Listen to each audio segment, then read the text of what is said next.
You're listening to Well, I Laughed, Part 2 of Primetime Crime, Princip of Peace.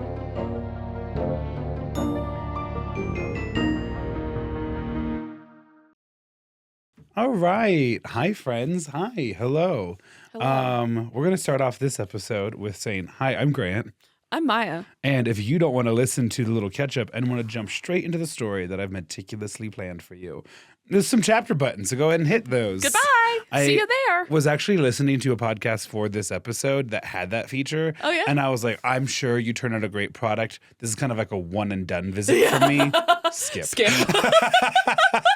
Yeah. Hey, fair enough. And here at the top of the show, we have two things. Are they both from the same person? No, I don't think so. Okay. The first is we have a postcard from Virginia. Shout out to, we're going to just go ahead and say your name because it's a postcard. Haley from Virginia. Thank you so much. We're glad that the Wilfs are proud of us. So go Wilfs. Go Wilfs. It'll go on our little back here eventually. And then, oh, wow, this box is already open, but that's okay. I literally told him, and every time he does something like this. Are we saying the name of this one too? I think that might just be the company. Oh, that sent it? Yeah. Okay, cool. Sweet. Yeah. Oh, precious. The company is the Willow Wick. Okay. Okay. Adorable. Oh, adorable. Late night reading club. A little bookmark. Like a I little know wood which bookmark. one's mine. And then... And then a keychain that says, buy me pierogi and tell me I'm pretty. Yeah, that's beautiful. Here's the comment. I refuse to pick favorites, but I'm sure you can guess who gets what. Love the show. You bring a stupid amount of joy into my life. Stay who you are. Becca. Oh, cute. Yeah. Thank you, Becca. So, what does yours say? Mine says pierogies and Mine says late night Karate reading chopped club. across the table. Yes. I saw violence enter Grant's eyes for a second. And yours is cool because it's like wooden, and cute. then what's the ribbon up top? Is it leather It's or just yeah, it's kind fabric? of like a leather thing. Nice. But I'm always losing every single bookmark I have. So And then mine legitimately does say, buy me a pierogi and tell me I'm pretty. And I might be putting my keys on this I think tonight. you should. Yeah. I missed out on that opportunity for what? Crab Rangoon Club or whatever? Slut. Yeah. Right. Yeah. How could I forget? Because you said I can't put it on my keychain at school, and I said yoink. But tell me I'm pretty is definitely something I can put on my keychain for work. Fuck yeah, it is. Just straight into the pocket. I don't normally have a little kangaroo pouch. Yeah, don't you not like them usually? Correct, but this is incredibly comfortable and warm, and I got a little cold last night in the studio, so I wanted to wear something a little bit more. I'm getting old. I never got cold ever before. Oh.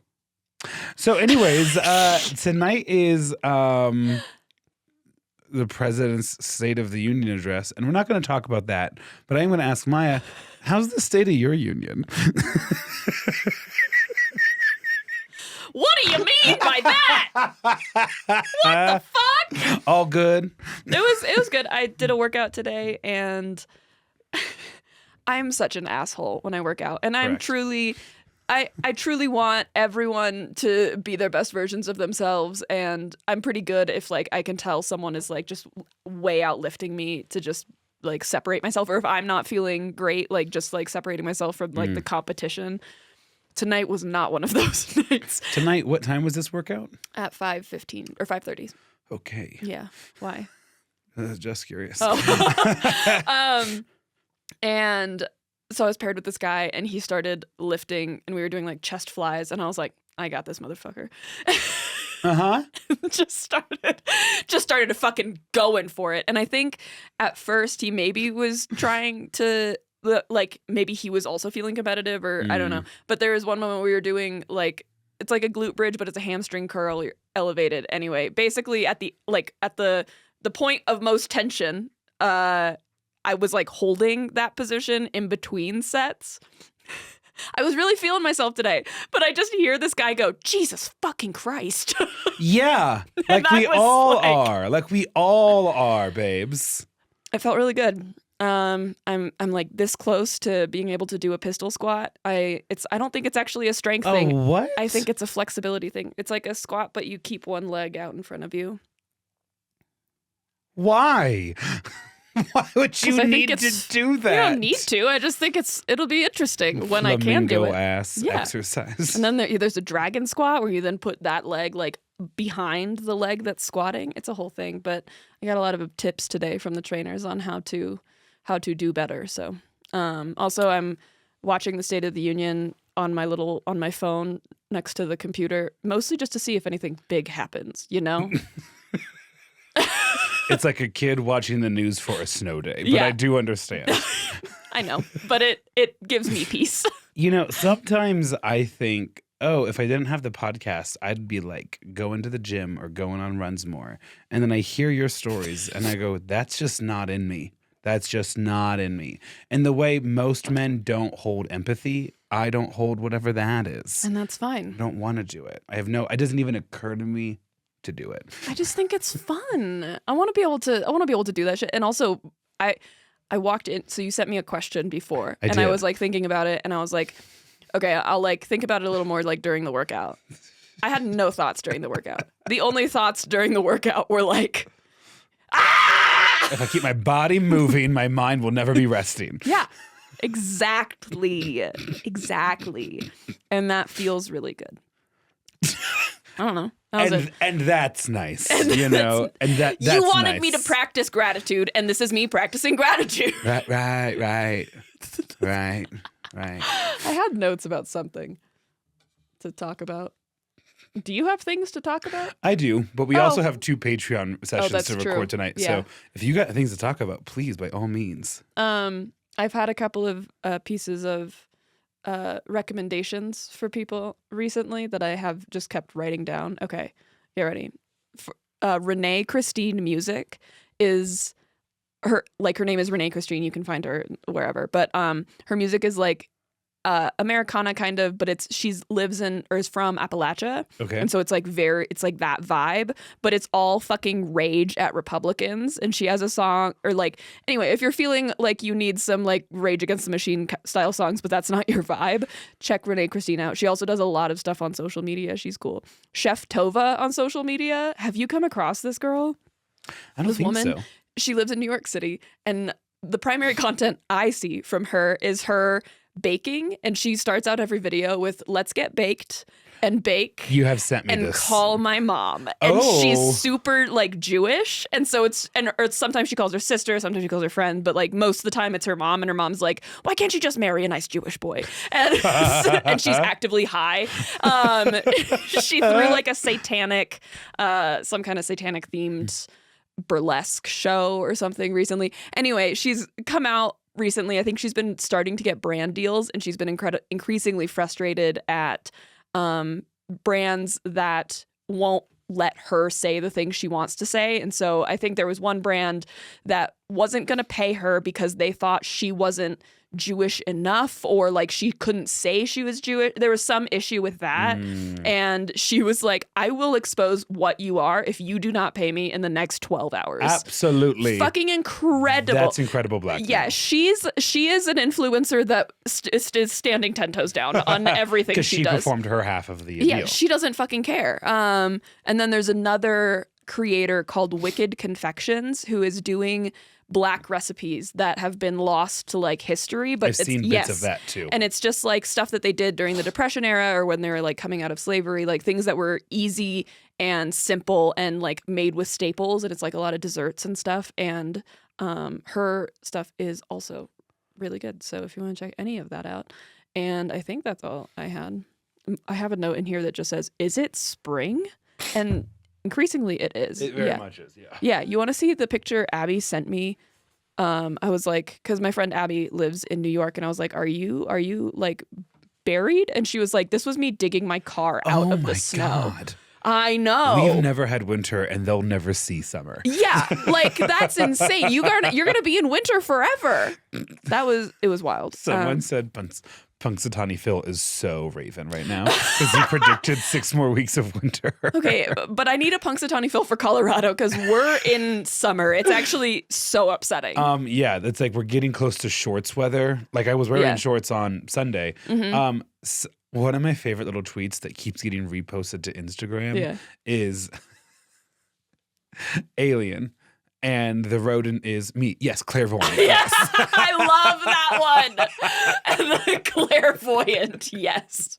It's that one or me, Jew Alien, plays Silver Springs by Fleetwood Mac. Yeah. Me. And it's in front of his new wife, Evan, too. Wow. One day, I think Grant would really thrive with the opportunity to explain human culture to an alien. I do. Every day to 14-year-olds. I literally, in class the other day, I was giving instructions and then instructions were done and there were some really great go to the group questions that were being like clarified.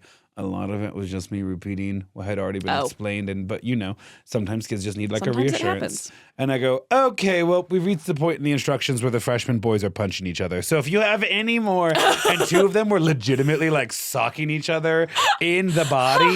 Yeah. And I was like, so if you have any other questions, raise your hand and I'll be around. But go ahead and get started. I think, Yeah. And then I was feeling one today. Or was it yesterday? I was feeling one today. And so stupid.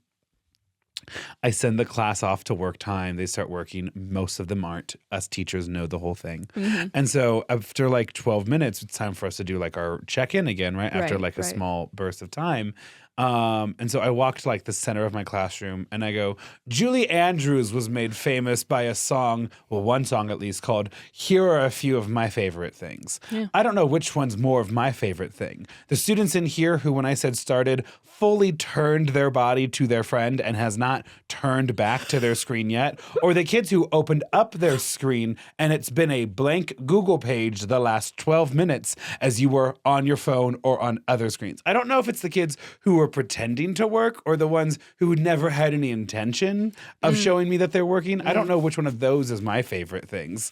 And as I'm doing it, there are kids like whipping back around in their chair and there is like typing madly to not be that person. Exactly it. And it's called Playing on Their Anxieties. Follow me for my book on other master classroom management procedures. I don't know what my teachers collectively saw in me in high school, but I noticed about halfway through my senior year that I would like reflexively check my phone and respond. Did you pour a lot of gin in there? Yeah, I did. Yeah. It's not often that you see Grant react like that, so that is all gin. That glass is entirely gin. Oops. And ice. Continue. Okay. Sorry. I would like reflexively check my phone and respond to people in class, and I had never once been yelled at for it. And I think my teachers were all kind of like, she's on the spectrum. She's just going to do that, and she already has figured out what I'm going to say like a sentence ago, so I think that's fine. But I think about that sometimes. My classroom has a little stage, and obviously there's like a big U around it. Yeah. We've asked everyone to put their phones away, and then I will just go around and I go, phone, left AirPod, phone, right? And I'll do that. Yeah. And as it happens, kids are like, right? And they put it away. Most of them do. The first one who got phone was so into phone, he hadn't realized he'd been phoned. And so I get through it all. I scan the room. Everything's perfect except that one kid. And I go, John Smith, not the kid's name. Yeah. John Smith is looking at planes right now, in case anyone wants to know why I haven't been able to continue. That's humiliating as someone on the spectrum. John Smith loves planes. Everyone knows about John Smith. I wouldn't do that to like probably 70% of the kids, but like this is a child who intentionally sits close to the stage, Yeah. An absolute Lindsay Lohan, all press is good press kind of approach. Well, yeah, you don't, it's like a comedy show. You don't sit near the front unless you want to get hazed a little bit. That's the exact vibe Grant gives. Unless you're me, and then he's like my safe space from the children, so... My speaking of comedy shows, front row, my partner and I a couple of weeks ago went to a comedy show, and earlier we had like been scouting out some comedy shows for a different evening, hadn't ended up going, and then went to this one. And it was like their Valentine's Day, whatever kind of thing. Yeah. So we're like, oh, those will be funny, like funny stories of dating. And it was a great time. But we got there and realized we had accidentally bought tickets to the comedy show we had rejected 2 weeks earlier because this comedy show has free pizza as part of the tickets. Well, and we're like, how good's the comedy if they gotta give away free pizza? That's a good point. But we're like there already and have already eaten dinner because we hadn't really realized that we were at like the free pizza night or whatever. Yeah.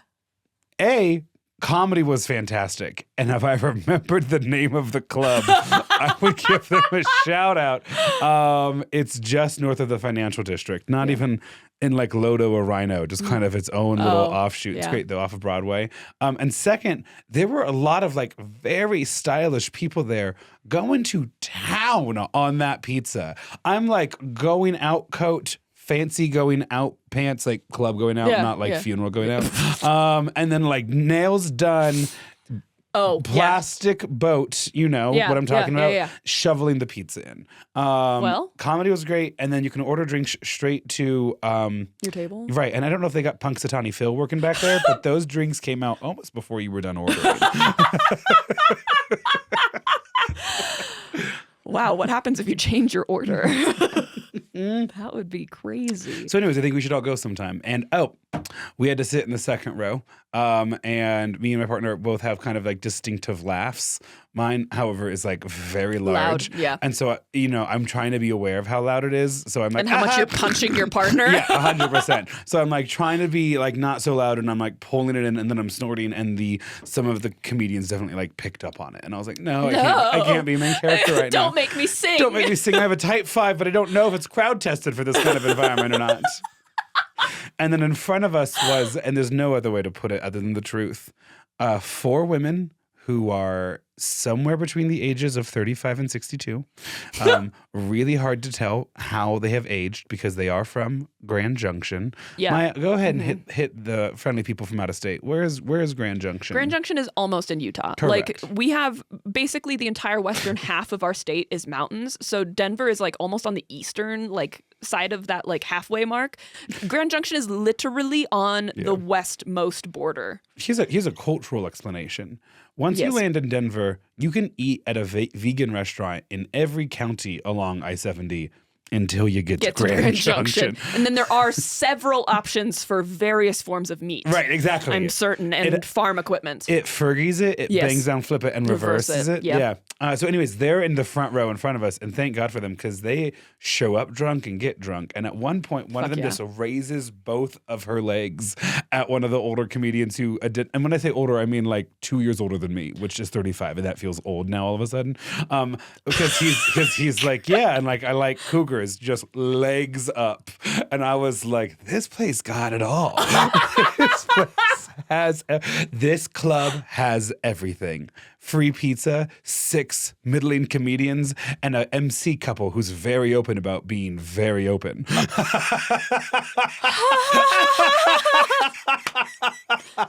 Wow, so funny and interesting. I love the English language. Well, there's that. Sometimes he literally can run circles around me. It's exhausting. Literally, I can't, but proverbially, yes, I can. It's so frustrating, too, because just for the fact that you're a man and also bigger than me, I know, like, you're also probably stronger than me in some areas. Yeah, but like you could, I don't know. I feel like you could squat like a decent amount. When the day comes where you do actually try to kill me, I am probably putting up more of a fight than you're expecting. Exactly. How did you know exactly what I was referring to? Careful for downstairs. I'm not afraid to tumble. Which is also, by the way, my approach in all intramural sports. This body doesn't mean anything to me. I will jump in front of a ball like I am protecting some other president of the United States. This body doesn't mean anything to me. This body, it's huge. It can block really kind of anything. and I'm not really using it for anything else. So let's go. Why not find out what we're good at? Exactly. Someone had to find out that they were good at the luge. And, you know, that really has inspired me to just put my body through weirder things. Dual bobsled, that's a thing, right? Yes. That had to be a, what are you guys doing? What? It's a sport. Well, I think it was the Daily Show that was like, the Olympic Village ran out of free condoms, and so they had to cancel the rest of the bobsledding. But someone else was like, that like 2-person bobsled has to have been a joke that just went way too far. Like the 4-person bobsled, and then the 2-person. No, the 4 and the 2-person bobsled is fine. It's the 2-person luge that is like where they fully lay down on top of each other. That had to be a joke. There's no way. The Olympics also, Winter Olympics especially, gives me a chance to remember one of my favorite, most earliest bits at the last school I was at. Yeah. One of my co-teachers, his favorite movie was Cool Runnings. Oh, I love that movie so much. I've only ever seen like the first 5 minutes of it because the entire time he and I worked together, my long running bit was that Cool Runnings was a cool 90s movie about jazz. Because Cool Runnings sounds like a jazz movie to me. It's just so not. He at one point sat me down and like made me start watching it. And like 5 minutes in, I was like, when are they going to start learning how to play jazz? He turned it off and he was like, "You don't get to enjoy it. You don't get a chance to enjoy Cool Runnings if this is how you're going to treat it." And it does deserve respect. It's so funny and so good. I'm sure it is, but never as funny as I find myself. It's so exhausting. Sometimes I forget he's a white man. Do you, Maya? Do you? Do you? Not when you do that. Never mind. Oh my god. So I'm just reading through the random notes. I just collect assorted notes throughout the week, and then this is what's happening now. This is good. This feels kind of like Maya's episode. Thank you. Good. I don't like where that's going for your story, but you tell me. Literally. I'm ready. Casey and I have been co-working with each other like at the beer garden near us, and it's been really good. Like I've gone over there to edit, and then he's gone over there to like get some stuff done for his job, and I got distracted because I was just listening to us, so I wasn't actually watching the video of us, but I was looking up, and they have all the TVs around. The TV that I was watching was playing a rerun, as I later put together, because there's no way this is happening right now. Hot dog eating contest. It was first a drinking contest, like a gulping contest, which feels illegal in so many ways. I also saw a hot dog bun eating contest. I think humans should have lost the right to any amount of respect when we started hosting that shit. I watched Joey Chestnut house like 60 hot dogs in like 10 minutes or something like that. I was like, it looked so like they're doing this like chicken head thing to like help it slide down their gullet. Are you kidding me? Spoken like a woman who hasn't won a taco eating contest. Yeah, I don't want to. Well, you're wrong. Okay, it's the closest I've ever come to religion. Okay, but how many did you eat? 6 and a margarita. In how long? A minute and a half. That doesn't feel that. Also, a hot dog specifically, the shape of it, just because they're not chewing that shit. Like there's a solid portion of it that's just literally raw dogging it down the throat. The thing that's always bothered me is the fact that they use water to help chase it down. That to me feels disrespectful to the hot dog. The funny thing is, like, that's not a joke. I'm like, it's not a hot dog eating contest if you're not even, like, kind of enjoying the hot dog. Yeah. Yeah, show some respect. Thank you. It's all, I don't think it's that much to ask for.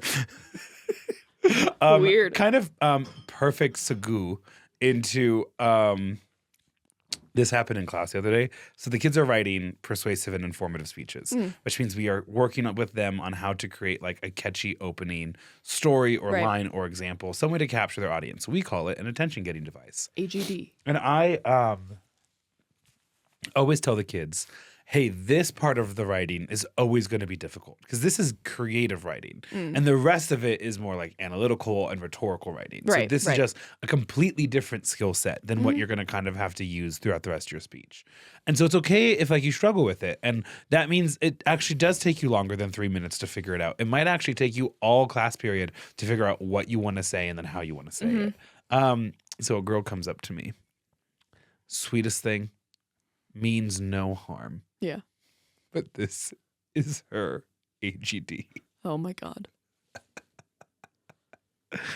Imagine this. You're on a vacation in Europe.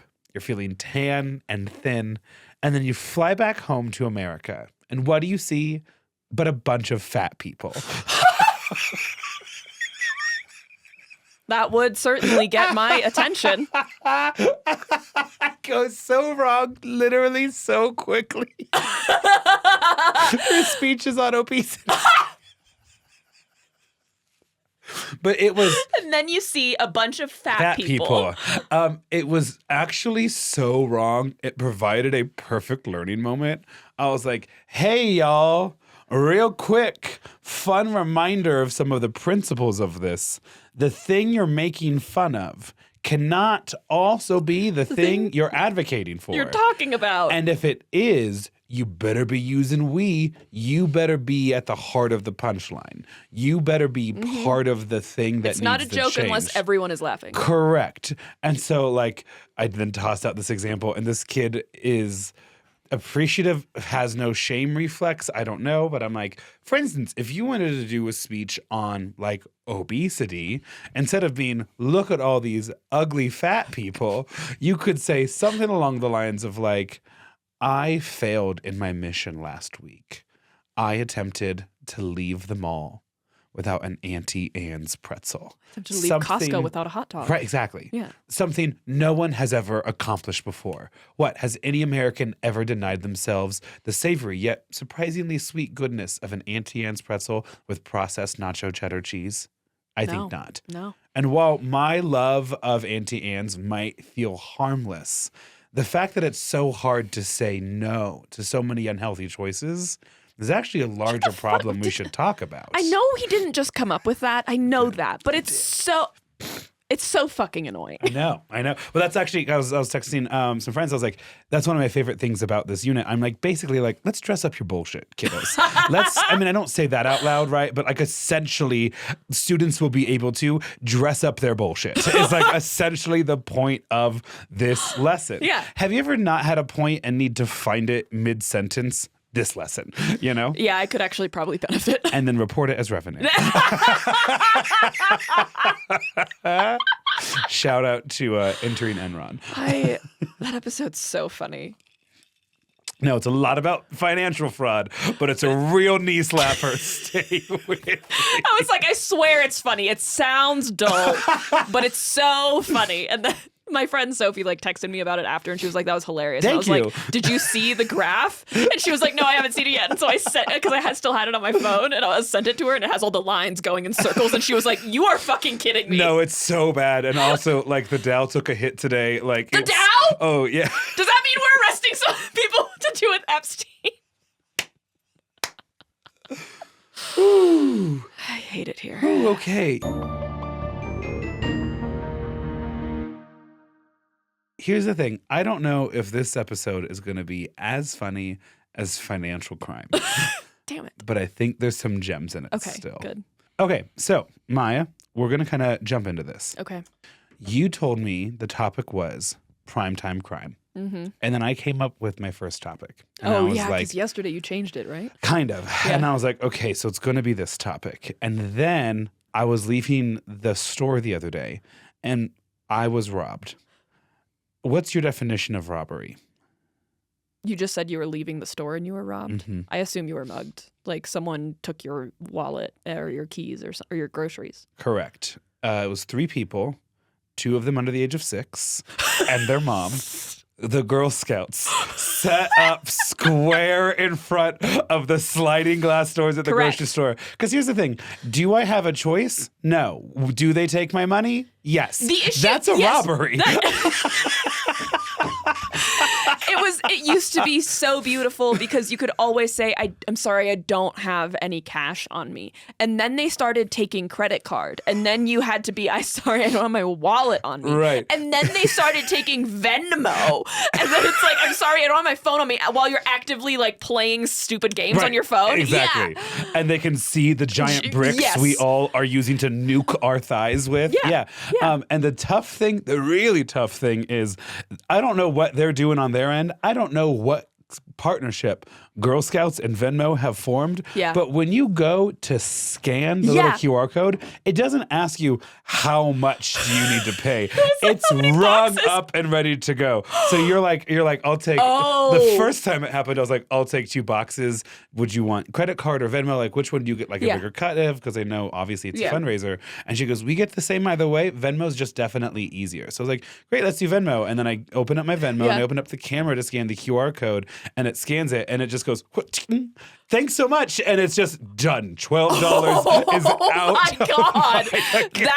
That is a robbery. Yeah, thank you. I was like, this is a robbery. So then I was like, okay, all right, Girl Scouts, I'm gonna get you. I'm gonna prime time, and then it's literally the world's perfect, squeakiest clean organization. They weren't necessarily the first to integrate, but they weren't the last.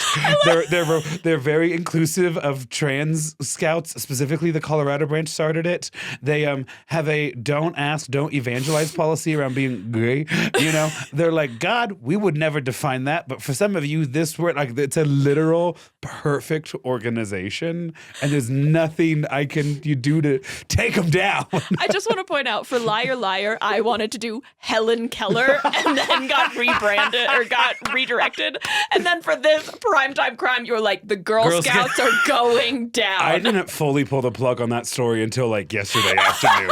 You were fucking locked in. Okay, so here's what you need to know. Yeah. Juliet Letlow Down, or whatever the founder is, her home is an old jail that they then turned into a gorgeous mansion. That feels kind of tore down bad. the jail. And she lost her hearing as a child in one ear, and then lost a lot more of it in a second ear when a doctor tried to take out the rice in her ear that they threw at her on her wedding day, and he ruptured her eardrum. And so she was mostly deaf most of her life.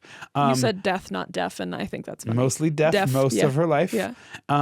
She used it to her advantage, specifically ignoring friends when they tried to get out of volunteering for the Girl Scouts. I feel like that's still happening actively today. I know for a fact my mother-in-law is doing a lot more for the Girl Scouts than she had intended for her grandkids. Correct. Last 2 bits. Married a man, treated her okay, wanted to get a divorce. He died first. That was good. Lastly, Juliet was so good at ironworking and blacksmithing that she kept ripping out the arm sleeves of her dresses and had to learn how to start tailoring them. That is essentially the entirety of the story that I was able to put together. And I'm like, this is like maybe a Patreon episode at most. I can't get an hour of content out of it.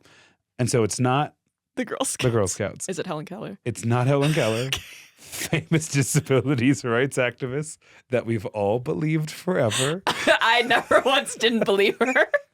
And it's not Martha Stewart, who was my backup. She's also been on my list. Yeah. Also, not Martha Stewart, not because I researched her and there's not enough there. Oh, no, Not Martha Stewart, because it was Girl Scouts, and then I was like, oh, actually, I'm going to do this instead. So this episode did officially get greenlit yesterday afternoon, but that's okay. I think you're going to really like it. Who greenlit it? Me, myself, and I. While eating a Girl Scout cookie, because I no longer needed to save them to bring them to tonight's episode. Damn it! I know. That's the real loss. I was saving some to be like, it's the Girl Scouts. That's actually so sad. No, I know. For me. So I've just had a lot of tag-alongs lately. There's 2 different bakers that do. This might be a listener episode. Anyways, now that I've gone through my soliloquy about the Girl Scouts, Maya, I texted you a couple hours ago a question. Do you remember what the question was? Yes. Go ahead, and your time to shine, baby. Oh, he asked me, when is it appropriate or good for, when is it time?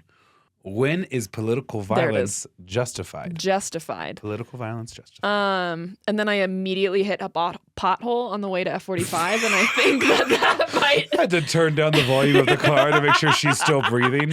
You ever done that? You ever hit a pothole so hard you're like, I popped all 4 tires? And but actually, I think it's when the government stops serving you. And so that's hard to define, and it's probably different for everyone. Obviously, we all saw January 6th. And I mean, to a lot of those people's benefit, they're part of like a mob mentality, right? But also they did feel like the government was failing them in a sense. And also maybe other things just going off the top of my head that could potentially maybe happen that could maybe justify political violence when your bodily autonomy is stripped away and when the life that you're carrying that's dependent on you is valued higher than your own, when they value the lives of guns more than the lives of kids, when they vilify queer people, when they're murdering people in the streets, when, the list goes on and on. So this is interesting. Yeah. Because there's certainly at least a group of people out there who would believe that political violence is never justified. That's so fucked and that up. Political violence is at its start like a non-starter. Like there is no conversation to have around political violence. No. And is there a gray area around that? So listener, the reason why I say this, we're going to talk a little bit about political violence today, but not in the way you are expecting it. And I'm mentioning this at the start as my frame because some of you who are like me are going to know instantly what this episode is when you hear the first opening lines. I want to encourage you to stay with us, not just because you love the podcast and you have nothing else to listen to on your way to work, but because while researching this story, I was left to wrestle with questions that I had never been asked to ponder before when it came to this specific person. And I think it all centers around the idea of when is violence for a political means justified? Is it justified? And what is that gray area? So with that, we're going to get right into it. Nice. If you think you figure out what the episode is at any point, go ahead and buzz in. I want you to remember my likelihood of knowing the things that you know are very low. I know, but it does kind of feel like it starts off pretty low, and then at a certain point in the story, gets really high. Okay. Really high. Okay. So buzz in when you think you know it. It is not in any way, shape, or form changing the way I tell the story. It's going to be the end of the story. I'm going to be like, wait, what was it? I'm going to get to the climax. You're going to be like, oh my God. It's John Wilkes Booth. Like Nate Bargatze is like, I was so not good at history class that I'm watching history documentaries on the edge of my seat. Well, who's going to win? Yeah, that's me. Gavrilo Princip. No. Okay, interesting, because for some of them immediately, yes. Yeah. Gavrilo Princip was born in 1894 in the mountainous region of Western Bosnia in a town called Oblaj, spelled Objlaj. Those two J's make different sounds. So wait, remind me where Bosnia is. Oh, perfect question. Thank you. Here's a map. Okay, perfect. I was like, is it in Eastern Europe or Southern America? This is Italy, Germany. Yeah, right here. Yep. Up here, Prague. Fun. Oh my gosh. Okay. Yeah. This right here, this little triangle, this is Bosnia. Oh, and then right here is the mountainous region of Oblaj. I love what Croatia did to Bosnia and just really said, you get no beach. It's not good radio, so I'm not going to tell it to you on air, but off air. I'd be happy to tell you the geopolitics that created that exact situation. I think you might have at one point. I haven't. Okay.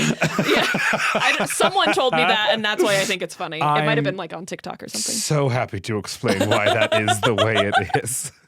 For those of you who don't have the privilege of having a map right in front of you, Bosnia is to the right of Italy. So it's like Italy, which descends into the Mediterranean, and then you're looking at it to the right, also known as southeast is the Adriatic Sea.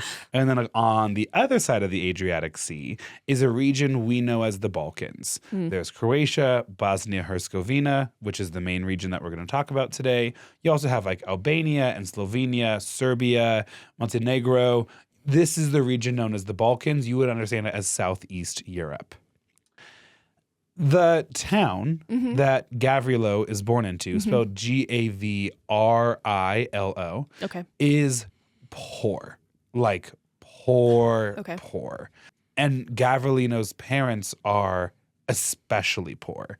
His dad is like a part-time postal worker and then also kind of like a very small-time farmer, but like operates under feudalism where a lot of that gets like taken away to like, you know, an ominous central government elsewhere. They are poor. But they have the ability to sustain themselves off of the land. There's rivers, there's forests, there's hunting, there's everything. So they have the ability to sustain themselves off of the community around them. So Gavrilino's childhood is very common for kids at this time. He hunts, he fishes. He's no great athlete. He actually excels at school, which is incredible because at the time, 88% of the population in this region of the country is illiterate. Oh, wow. And so he masters the fundamentals that the local schoolhouse can do. And at age 13, he's like, I'm going to leave and go join my big brother in the town of Sarajevo, which is the capital of Bosnia-Herzegovina. Yeah. And his parents are like, no. And older brother's like, I have enough money, I'm going to do it because I've been doing pretty well in Sarajevo. Yeah. I'm going to bring Gavrilo. I want there to be an N, and they're so bad there's not. I'm going to bring him out. Okay, so what language do they speak in Bosnia? And truly incredible question. Oh, wow. I'm going to answer it in the next paragraph, so let me finish up this one. Great. Gavrilino's parents are so poor, and the entire region is so poor, that their bodies are so deeply malnourished that his mother will give birth to, over the course of her lifetime, 9 children on the dirt floor of their cabin in the mountains. And 3 of them, Gavrilino included, will see adulthood. Oof. They are that poor and malnourished. Oh my gosh. You could have ended at 9 kids, and that's still a nightmare for me. Correct. He was born so weak that his dad did not name him because he was assuming he was just going to pass. Until a local Orthodox priest was like, you should name him after the Archangel Gabriel.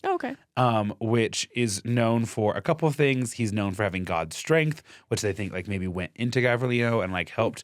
Also, Archangel Gabriel is also known for, how did I put it? Delivering crucial, divine messages to humanity. Also, listener, I'm so sorry. Spring is here. Allergies are back all of a sudden. And I'm like stuffed up and it's messing up with my enunciation. It's awful. So, Gavrilo is a Bosnian Serb. Which is a specific type of ethnicity inside Bosnia. There are largely 3 different types of Bosnians. Bosnian Serbs, who are Christian Orthodox, and politically and culturally align much more with Serbians. In Serbia. Then you have Catholics in Bosnia who are known as Croats because they align much more with Croatians. And then you have Bosniaks who are Muslim Bosnians and largely a byproduct of the Ottoman Empire's occupation of Bosnia. Where did the Iyak come from? Girl, if I knew. That feels wrong. And the Ottomans had controlled the Balkans for like 500 years at this point. And so obviously some people are Muslims now. And all 3 of them live within Bosnia-Herzegovina in a way that is almost impossible to like properly divide up if these regions wanted to separate. Like in Gavrilo's own community, it's almost half Bosnian Serb and half Bosnian Croat or Croat. So it's this like very diverse region that holds on to these identities very, very powerfully. What's the relationship like between the 2? Depends. Right now in this story, they have a common enemy, which we'll talk about here in Okay. a little bit. They'll be reunited under a couple of different flags. There's a very sad chapter of their story in the 90s that we understand today as the Bosnian genocide, where these communities turned against each other, Right. specifically the Bosniaks, the Bosnian Muslims. So it's a very complicated legacy. And there's some today very intricate power sharing measures in place to try to keep peace and balance between the three Right. of them. At the time, there's bigger fish to fry Right. than the difference between a Croat and a Bosnian Serb. Okay. You with me so far? Yep. Okay. What year are we in? He's born in 1894. Okay. So Gavrilo moves to the big city at age 13. Okay, so it is what time? It's That's 1903. 1907. Right, Yeah, right, 1907. It's 1907. He moves to Sarajevo. He's moving there to finish his studies. He's specifically going to the school in Sarajevo. His brother is like a lumber distributor or whatever, because what's happening in the big city of Sarajevo is happening all across Europe, which is industrialization. Okay. But there's other things happening in this big city too. There's more people moving in that have an education. There's institutions of higher learning emerging in these places, but also like local high schools. So you can like get an education and then get like a post-secondary education. There are experiments, there's fairs, there's museums that are opening up to the public. Cool. There's electricity for the first time. Like You have culture is trams. happening. Culture is Yeah. exploding. Yeah. And a lot of these governments are investing into these cultural institutions because they see value in it in two ways. Right. These young people can help us make weapons if they get really good at science and math. Sure. Or Yep. these young people can help unify us under one national identity if they write beautiful books and poetries, Yeah. which is convenient to me as a ruler because it's going to give me another force to like help unify the country with. Right.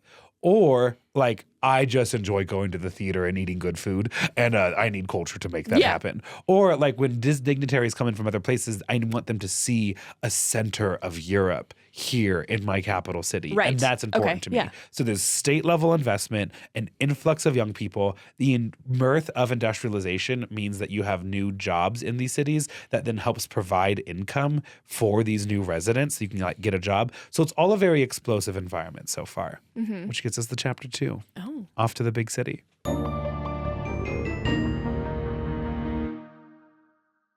And this is a very romantic period in European history. If you like Moulin Rouge and like the movie, this is like kind of loosely the time period that like they're shooting into. Roxanne. Correct. This is where we get the name Bohemian from, Yeah, for yeah, example. It is actually, here's something funny. During this time, like in Vienna especially, you have Karl Marx, a young Hitler, and a young Stalin all walking the same streets of the same city at the same time. In this city? Not Sarajevo, Oh. in Vienna. Oh, okay. Which Oh, is right. north. Right. But That's wild. yeah, like it's this weird time of like crazy thinking of communism is being born, Marxism is being born, but also like democracy is being born. Like what's actually so crazy about all of this is that like a lot of European countries still have a king who has absolute power. Right. And then maybe they have to respond to a parliament, but that parliament is elected by like 5 to 10% of the Right, country's right. population. So even like democracy It's not real. No, Yeah. but it's this like kind of edgy, controversial, exciting new Oh. idea that they're talking about in cafes. When we were in Yes! Prague and we were at the coffee shop, about that place a Live lot. Kafka, Yeah. same. Yeah. But like, you know how, describe the differences between this coffee shop that we went to in Prague, where like Kafka famously wrote, and like a Starbucks in America today. Well, this one, for one thing, had table service and really good desserts. But also it just felt like it was conducive to having conversations with each other. Like the art around it was beautiful. The ceilings are super high. It's not like people are screaming, Dave! Or maybe it's Dave? Excuse me, is this whole milk? I can taste the fat. Yeah. So Yes. these cafes become centers for like public discourse. Yeah. And if you overheard a conversation at the table next door, you're turning your chair, you're arguing, you're conversing. yeah. They're designed for people to stay for a long time, right? These cafes are famous for having the newspaper. You could call the newspaper over to your table. They're famous for having paper and pen because there's like no phone, there's Yeah. no computers or anything. Yeah. You could be like, I need some paper over here. And your waiter would be like, here's your paper and here's your espresso. And then here's your tres leche cake or whatever, you know? And you're just like Interesting. there. And it's kind of I like, could live at one. correct. It's what you envision like a college study session feels like, but kind of like sophisticated and elevated. Yeah. But also the people in these places at the time are roughly that age of like American college students. Right. American college students today wear, sweatpants to these things. These people do not have nice clothes. So even though we see them in like jacket and like trousers, like they are not nice clothes for the time period, right? Like there are a lot of similarities, even if visually, aesthetically, it doesn't like seem to translate. Right. It's an explosive time.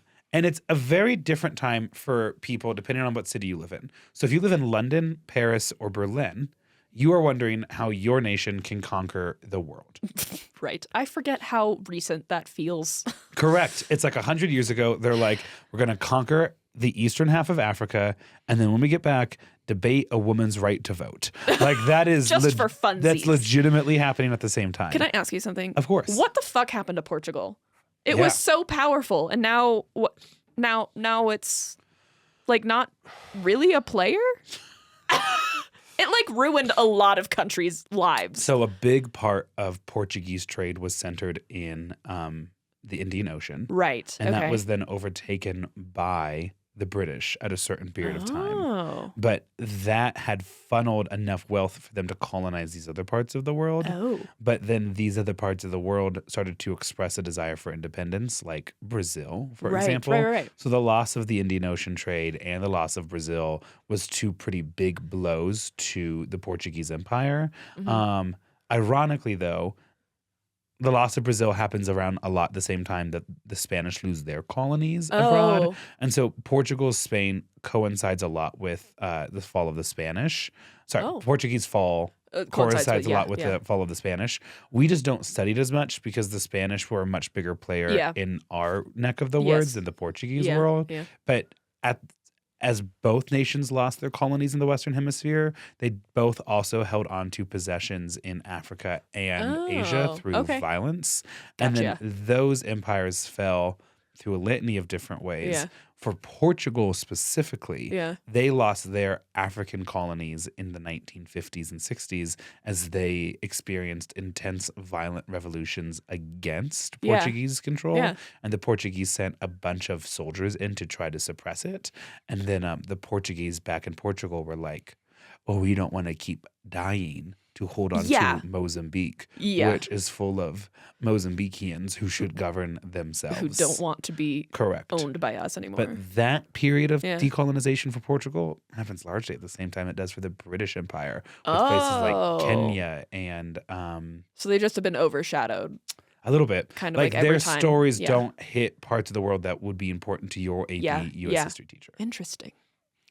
I saw like something about it, and I was like, "You're bringing me so much joy. The ability to just talk about this."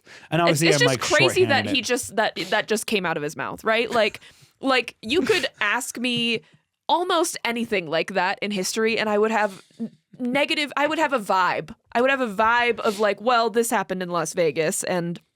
But like, you could also ask me like, how does heat transfer work? And I'd be like, and it's just like, that's something I should know for my degree. And so it's like, whatever. It's fine. Say it with me, the curse of your this history education. Right, exactly. Which is also what made this story easy to greenlight yesterday. Because you knew a lot of the background. Basically like a 30-hour turnaround time period. I was like, the heart of the story that I want to learn more about, I can research into. And then the context that I need to trap the story with, I'm going to type it up as a favor to Maya. You did like this 30-hour thing, and then, but you did spend 3 hours of it at one point learning a lot about O.J. Simpson. Oh yeah. Oh yes.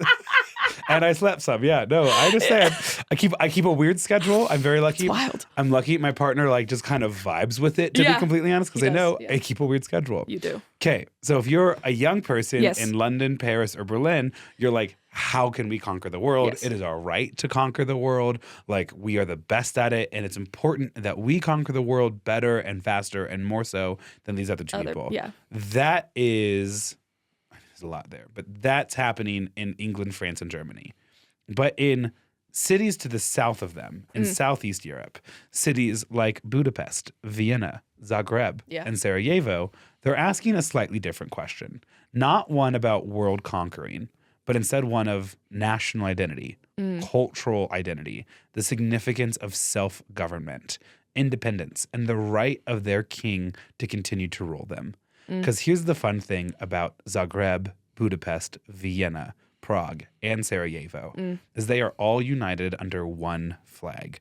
They all exist in the same empire in 1907. It is the Austro-Hungarian Empire. Yeah. Are you ready to buzz yet? No. Okay. Is it Alexander the Great? Sure. Wow. Is it, you might as well have said, is it heat transfer? Is it Obama? And again, this is such a beautiful romantic time to be a dirtbag. Like a lot of these people. My ex would have thrived. No, who wouldn't have, you know?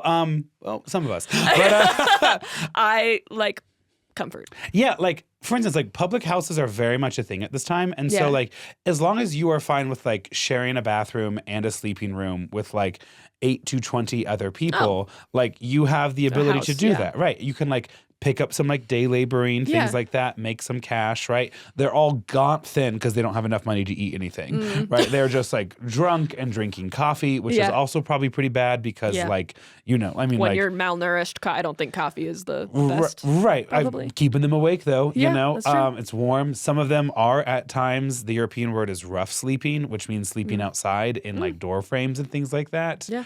You know, you're bouncing around. To live is both very expensive and cheap, you know, like to live how a middle class person would live would be inaccessible to them. But to make enough to survive and maintain this lifestyle is relatively accessible to them. If you hadn't already done Rasputin, I would think it's Rasputin. It's crazy because as I was typing this up, I was like, wow, doing a lot of murders. Well. But yeah, no, a lot of what's happening in Russia is happening down here as well. And do you know what's actually even crazier? Ethnically speaking, Russians and the people in Bosnia both identify as Slavic. So they're both kind of like roughly like culturally similar. Sorry, I was trying to think of a topic and zoned out. Say that again. Russians, especially those in the western half of the country, the part that's closest to Europe, Slovenians. Identify as Slavic. Okay. And then the people in this part of the world also identify as Slavic. Okay. So Bosnians, Slovenians, Serbians identify baseline Slav. Oh, That makes sense? Does that hold true for either of the other two Bosnian like ethnic identities? No? Oh, maybe. Kind of. Ish. Okay. Like Croatians are probably Slavs. And so, yeah, like they're identifying as Slavs. And Bosniaks are also probably Slavic, but their connection to like the Ottomans is a bit more intense. And there is a huge question of like, forget ethnicity, like religion is at play. It is not a simple region of the world. And I'm not actively trying to produce a like simple explanation. So I'm just kind of like, Are you talking about that the Russian family of monarchs that gets killed? The Romanov family? Yeah. No, because I talked about them in the Rasputin episode. Yeah, you did. It's actually kind of famously how that episode ends. I'm loving this guessing, though. I'm loving this guessing. Okay, so dirtbags are thriving. All of these different cities in the Austro-Hungarian Empire are asking questions around like, well, who should rule? And that's not great news if you're the Austro-Hungarian Empire. They're like, wait, we're trying to rule. Right, because in the Austro-Hungarian Empire, is it here? Do I say it yet? Okay, I'm going to just read what I wrote. Okay. Yeah, the thing about all these cities is that they're in the Austro-Hungarian Empire, but this was a kingdom so fundamentally weak, perceived from the outside, so deeply fundamentally weak, that it was nicknamed, quote, the sick man of Europe, because it seemed like such an unnatural creation, such an unholy coalition. Essentially had survived a couple wars and not put like a portion of it together.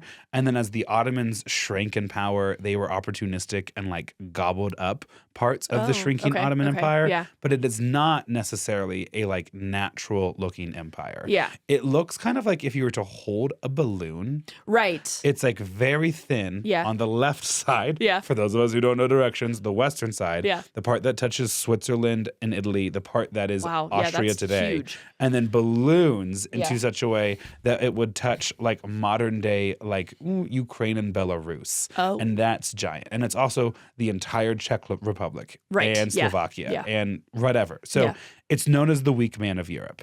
But the system kind of works. It depends on what you want it to do. Right. But if you want it to hold together with people with strong national identities and ethnic identities that do not coalesce around each other necessarily, it kind of works.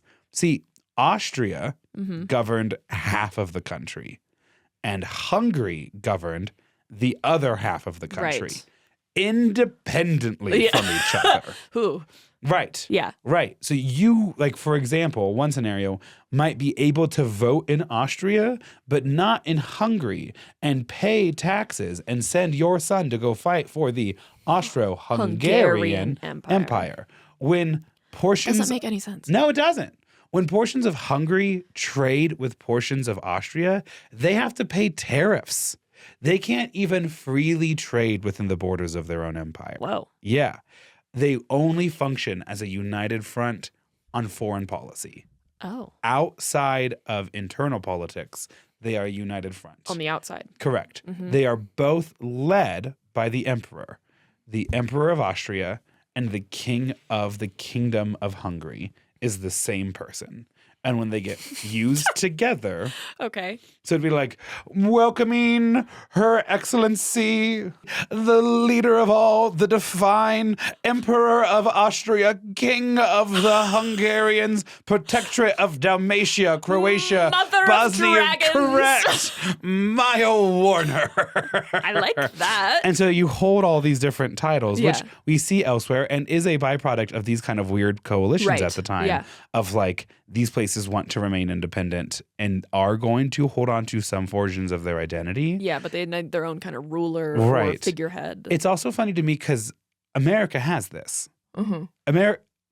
I think the funniest bit Trump could do other than die is start changing his name to and welcoming the It would be president so of California, Colorado, funny. Washington, Oregon, Texas, like in just all and 50 JD states. Vance would look so good as a Joker, you know, as a He little. would.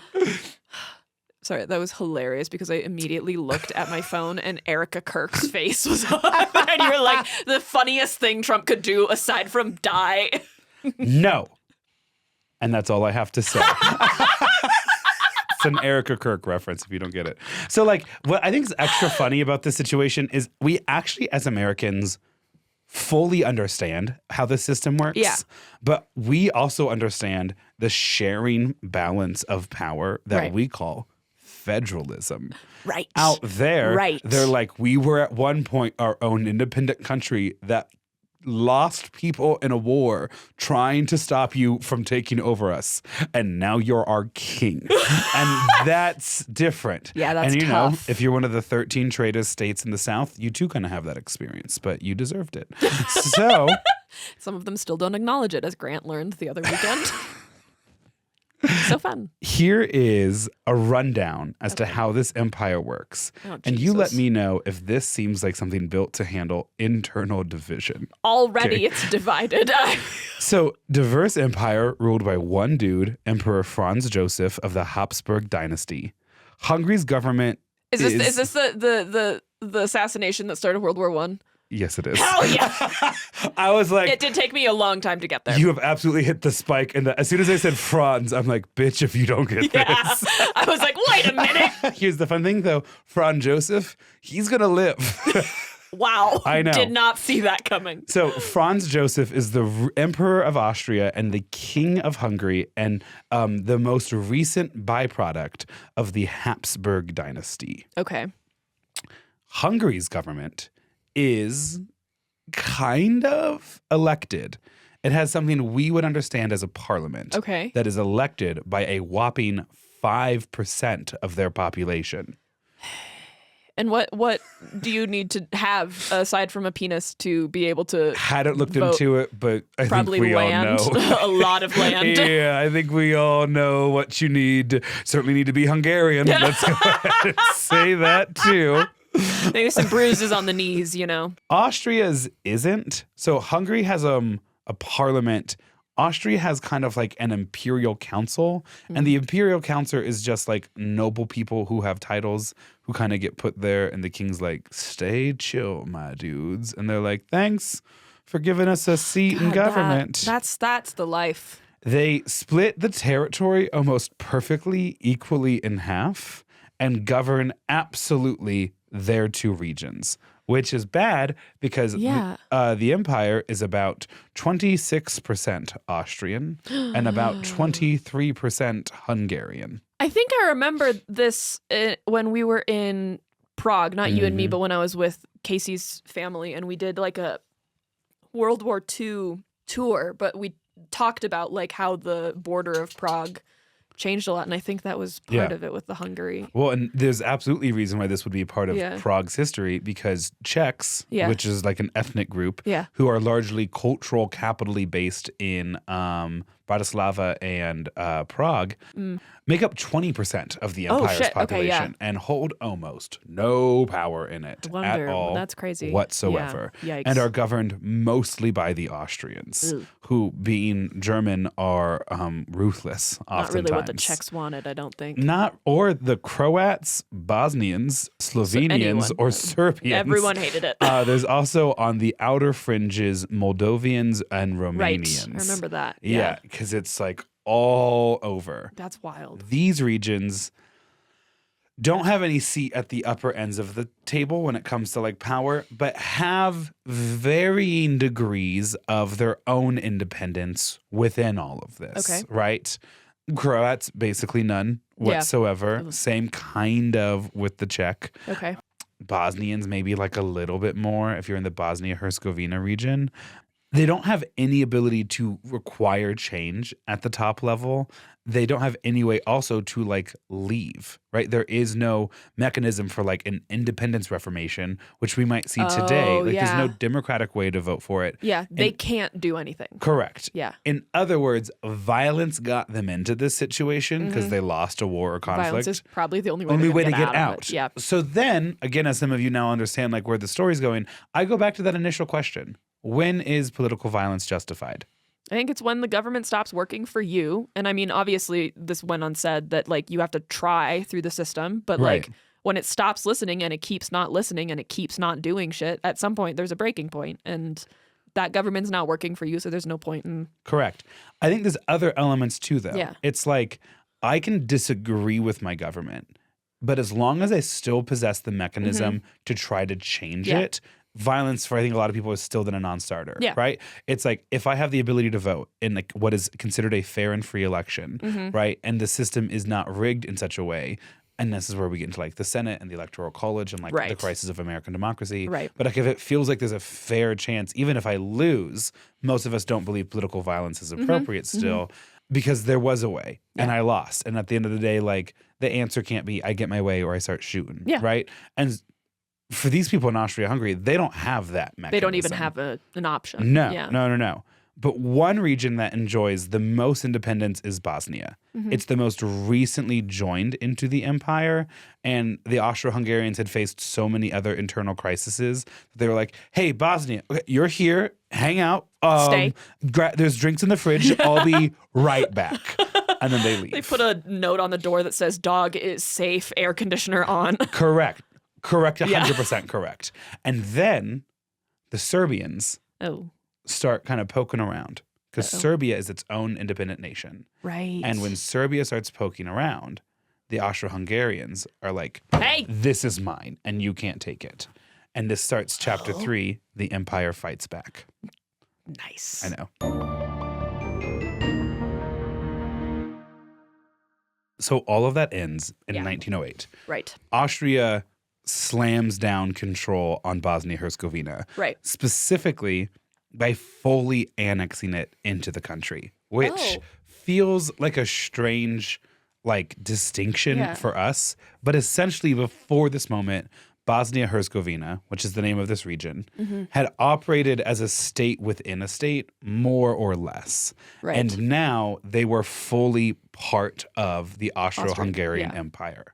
One group of people that is not excited about that is Bosnian Serbs. Okay. Who were excited about Serbia's exploration into Bosnia. Oh, okay. Because Bosnian Serbs would rather be with Serbia than with Austro-Hungary. Yeah. Something that Croats and Bosniaks not nearly as interested in. Right. So you have two things then happening.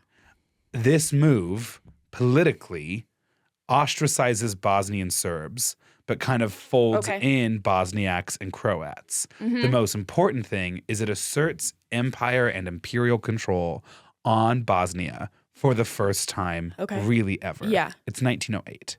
Right. And that is met with a mix of reactions in the countryside where life, for the most part, does not change. But the advent of the empire does actually bring with it some like basic infrastructure improvements and things like that as the empire basically does what all empires do, which is they build the infrastructure they need if they ever need to go back in and reinvade it. Gotcha. They can do that, but also in the meantime, use this road to move your cattle. Yeah, you know? yeah. In Sarajevo, I've never thought about it like that, and that's so upsetting. Yeah, go ahead and think about literally any interstate in the western half of the United States.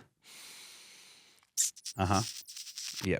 But it's so important that we have our guns. It's just a lot of these do get treated by the federal government like an internal colony. Looking at you, Wyoming, Nevada, parts of Utah, Idaho, Montana. I hate it here. An internal colony. Anyways, so in Sarajevo, that is an explosive development. Right. Because Sarajevo is the capital of Bosnia and Herzegovina, and also where all of these young revolutionaries are gathering. Another huge issue is that Sarajevo is like 120 miles from Belgrade, which is the capital of Serbia. So it's essentially like a 6 or 7 day walk or something you can kind of converse in a day or two. Oh my God. And so the capital, Bosnia, Sarajevo, has a mix of reactions to this being slammed down. But all these revolutionaries are a literal skip down the road away from the capital of the country they would rather see in charge of everything. The country that Austria-Hungary specifically does not want to have control of this region. Correct? Right. Yeah, And thus annex this region. So again, I'm going to pause this for a second and ask the question, when is political violence acceptable, right? Because A, this decision is made without the input of anyone in Bosnia and Herzegovina. Obviously, that's bad. B, not everyone in Bosnia and Herzegovina doesn't like this decision. As we know, the crown prince is going to go to Sarajevo at one point because he's been invited. Not something that your enemies do unless you're season 3 of Game of Thrones. Or 4. Or 5. Or really anything through 8. And so, for drunk, idealistic young men of Sarajevo, it's always good to get back to what I wrote because I'm like, man, I really do like some of these words. Really I have a power with these written words. Really stressed about them. Didn't take a nap today to get these down on paper. So might as I make sacrifices. I really keep do. a weird schedule. I know. So for drunk, idealistic young men of Sarajevo, this would come to shape their entire worldview. Right. But here's the thing that I find really fascinating about this time. Even though this happened basically only like 110 years ago, their lives feel both so accessible and totally foreign to us at the same time. Right. Let's talk about the ways it's accessible. Right. These young people moved to a city, got an education, are disillusioned with the systems of power that govern their country, and are disparaged by the inequality that they both can see and have experienced. Right. These people are incredibly optimistic. Oftentimes, some of the most educated people in conversations that they are having. Right. And also frustrated about the realities of what they're experiencing. Yeah. So in all those ways, very, very similar to us. But then on the other side of the coin, and I would characterize this as like, what are they living for? I know how bad that sounds. Same. I know how bad that sounds. And I'm not here to say materialism is a good thing. But the American dream it feels like something to everyone. Right. In that situation, it doesn't feel like there is a path to an American dream. Right. And I think this would be a really interesting podcast episode, maybe not that format, but like oratory or like research paper where it's like, to what ways does access to material wealth help pacify Americans? Because what does really making it for these people who are probably sleeping in public houses, right? Who are not eating fully nutritious meals, what is making it look for them? Yeah. Do they dream of a vacation to the ocean? Yeah. Right? Just like a place that they can call their own. Right. Do they dream of like a couple more clothes? Do they dream of like an apartment? Yeah, a place to call their own. I'm sure many of them dream of like a family and kids. And obviously, like all of these dreams are valid, especially if you grew up without them. Right. I want to clock that too. But like for a middle class American today, sure, maybe inequality is going to frustrate me, but I also have the ability to go to Disneyland, you know? Yeah, yep. And I'm not saying that justifies our approach either. But what I am saying is for some of these young people, the adventure of their life is going to be revolting against their government. Yeah, yeah. And they just have so much, like it feels like their lives are so much less all-encompassing or less distracted with distractions. Right. Like here we have just all the shit that you can, all these fucking side quests. It feels like there it's like they have to kind of pick someone from like a socioeconomic standpoint or something and then do that. But it just feels like there's a lot more time to converse. And I also feel like we have our own psychosis where it's boy, as soon as I get medicated and lose 30 pounds and develop a taste for vegetables and go into the gym, it's over for you bitches. Buying my brother reasonable gifts. Right, exactly.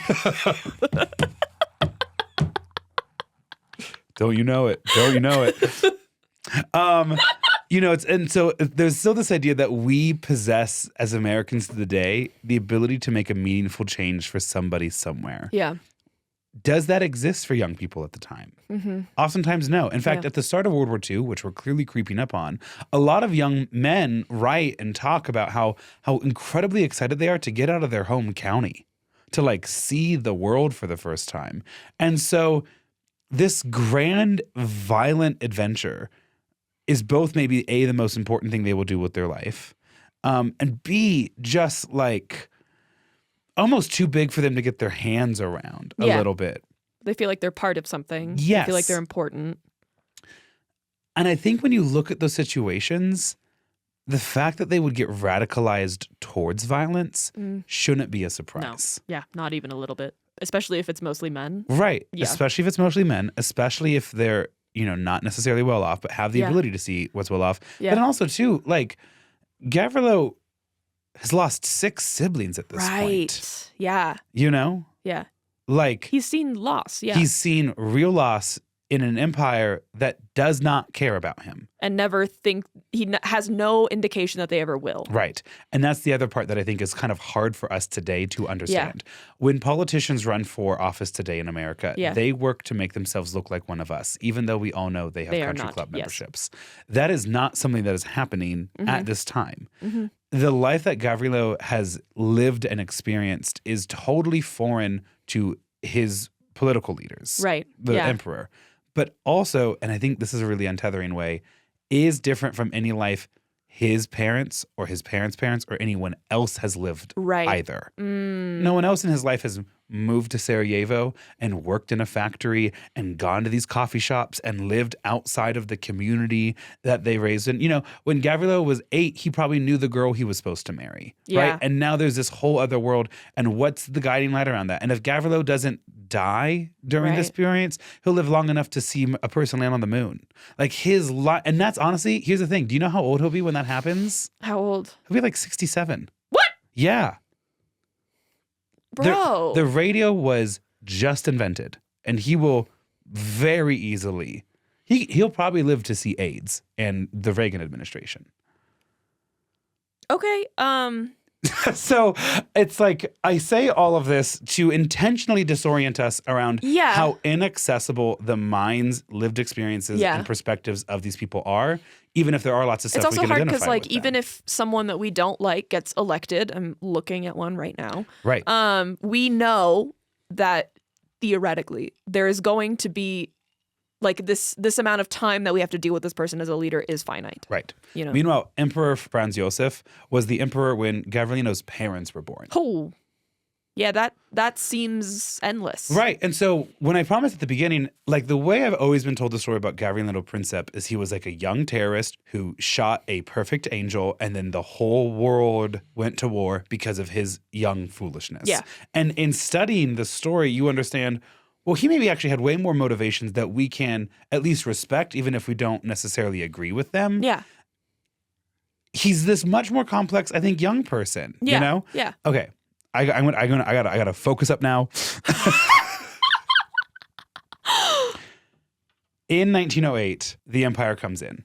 That is discomfortable for Gavrilo. He exists in Sarajevo for like another year or two.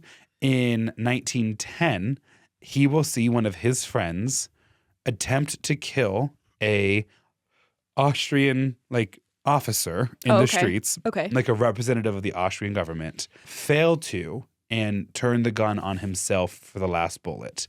And it turns Gavrilo's friend into a famous martyr whose life and death meant something and whose life and death scared the empire. Yeah.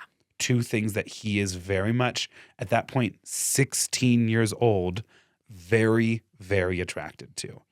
And so he starts getting in a shit ton of fights at school.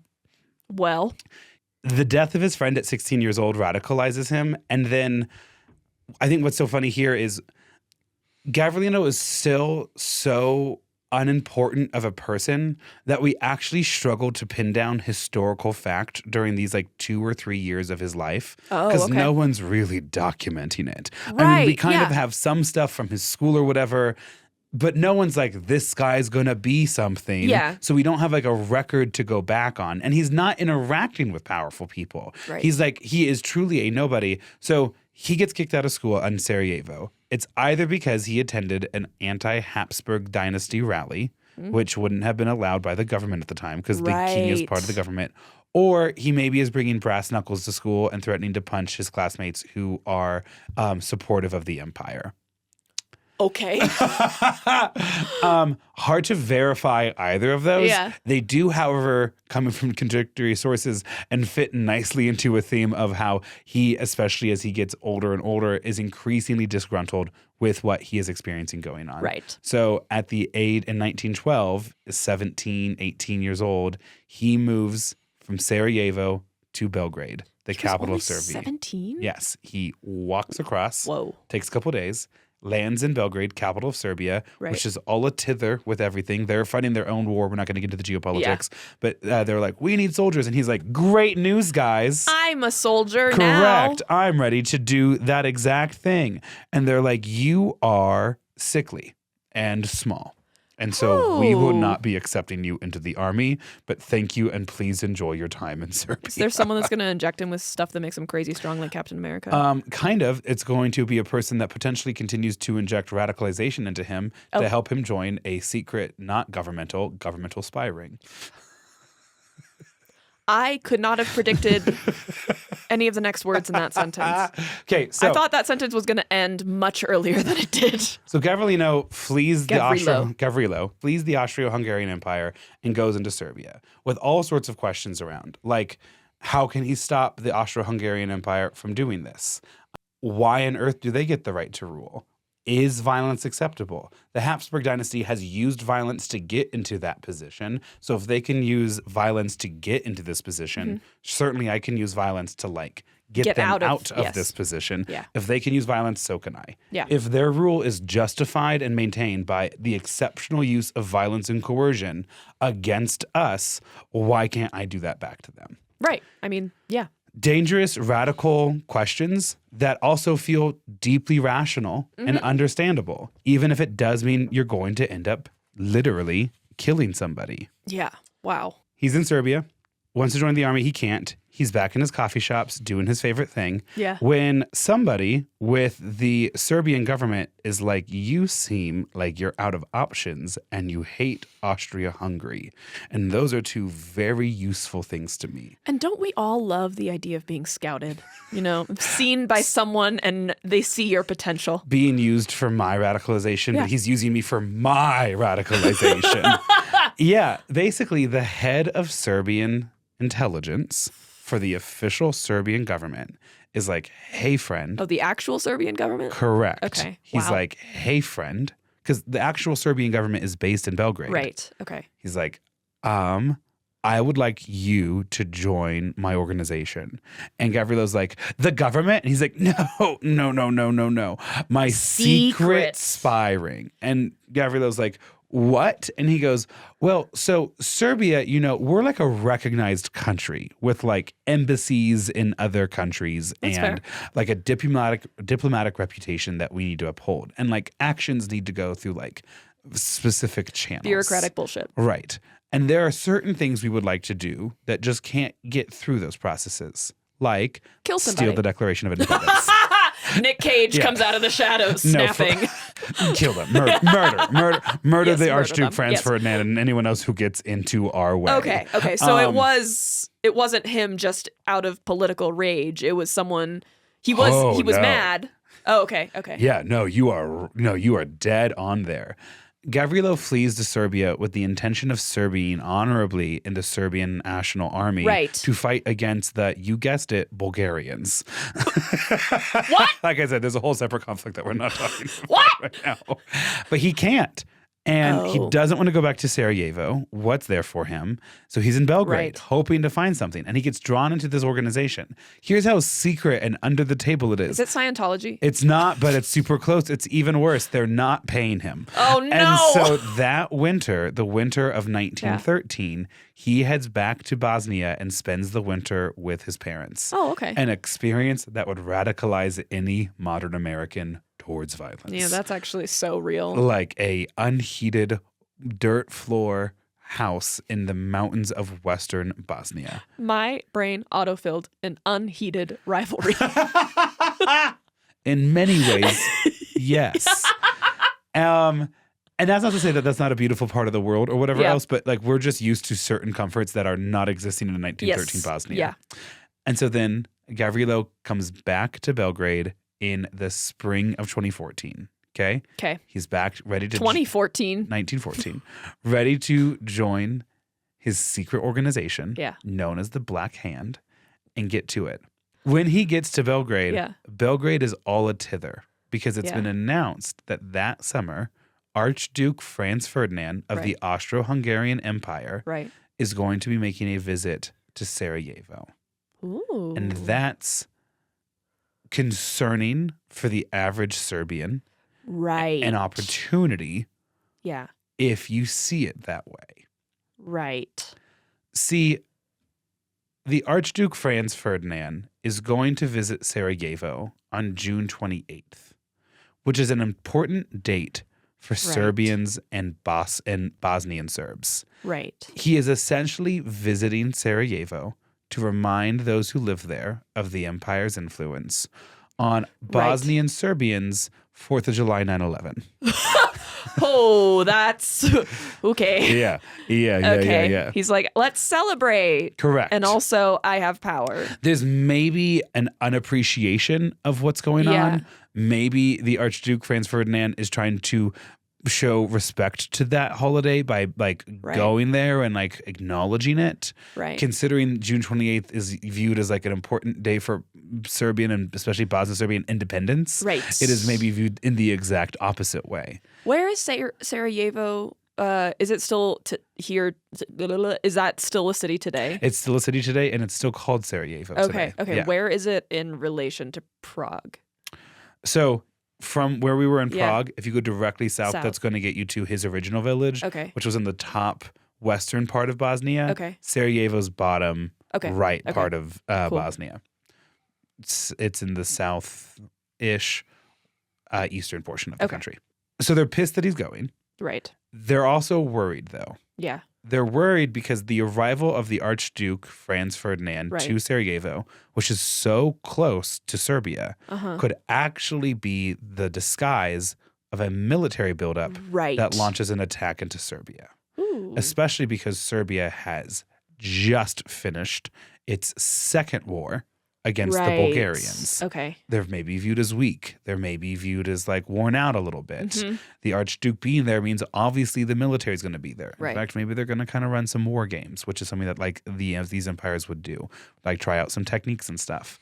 But then finally, there's this deeper concern amongst the top brass of the Serbian government. Right. That Archduke Franz Ferdinand, who will become emperor when the current emperor dies. Right. Is maybe going to start to improve the situation. Okay. One of the fears was Archduke Franz Ferdinand was a younger, more educated, modern man compared to his emperor, I think, grandfather. Right. And was much more attuned to the fact that holding together an empire of this size, of this diversity, would require more compromise, and like is maybe viewed as a grand statesman in training, and is publicly on the record as being supportive of like granting Slavs a certain degree of power within the Austro-Hungarian government, maybe up to and including equal power sharing with the Austrians and the Hungarians. Well, damn, Jackie. Why would that be an issue for the Serbians? Because the Serbians are counting on because they have the Bosnian Croats and the Bosniaks that are wanting to be part of Serbia. So now if the Austro-Hungarian Empire is like super chill with Sarajevo, then Bosnia is not going to have a stronghold in there because those populations aren't going to be met. Correct. It will actually take away any need to be part of Serbia if you can be part of a larger empire that recognizes your independence. Or at the very least, going to tamper down a lot of those calls. Right. That's a little concerning too. How true that is, hard for me to fully historically verify for you. Yeah. But what I can tell you is that a government official in the Serbian government had a secret terrorist organization that he then smuggled weapons out of the Serbian arsenal and gave to them with the direction to go murder a person whose murder was inevitably going to lead to conflict with Serbia. Right. And why would he do that?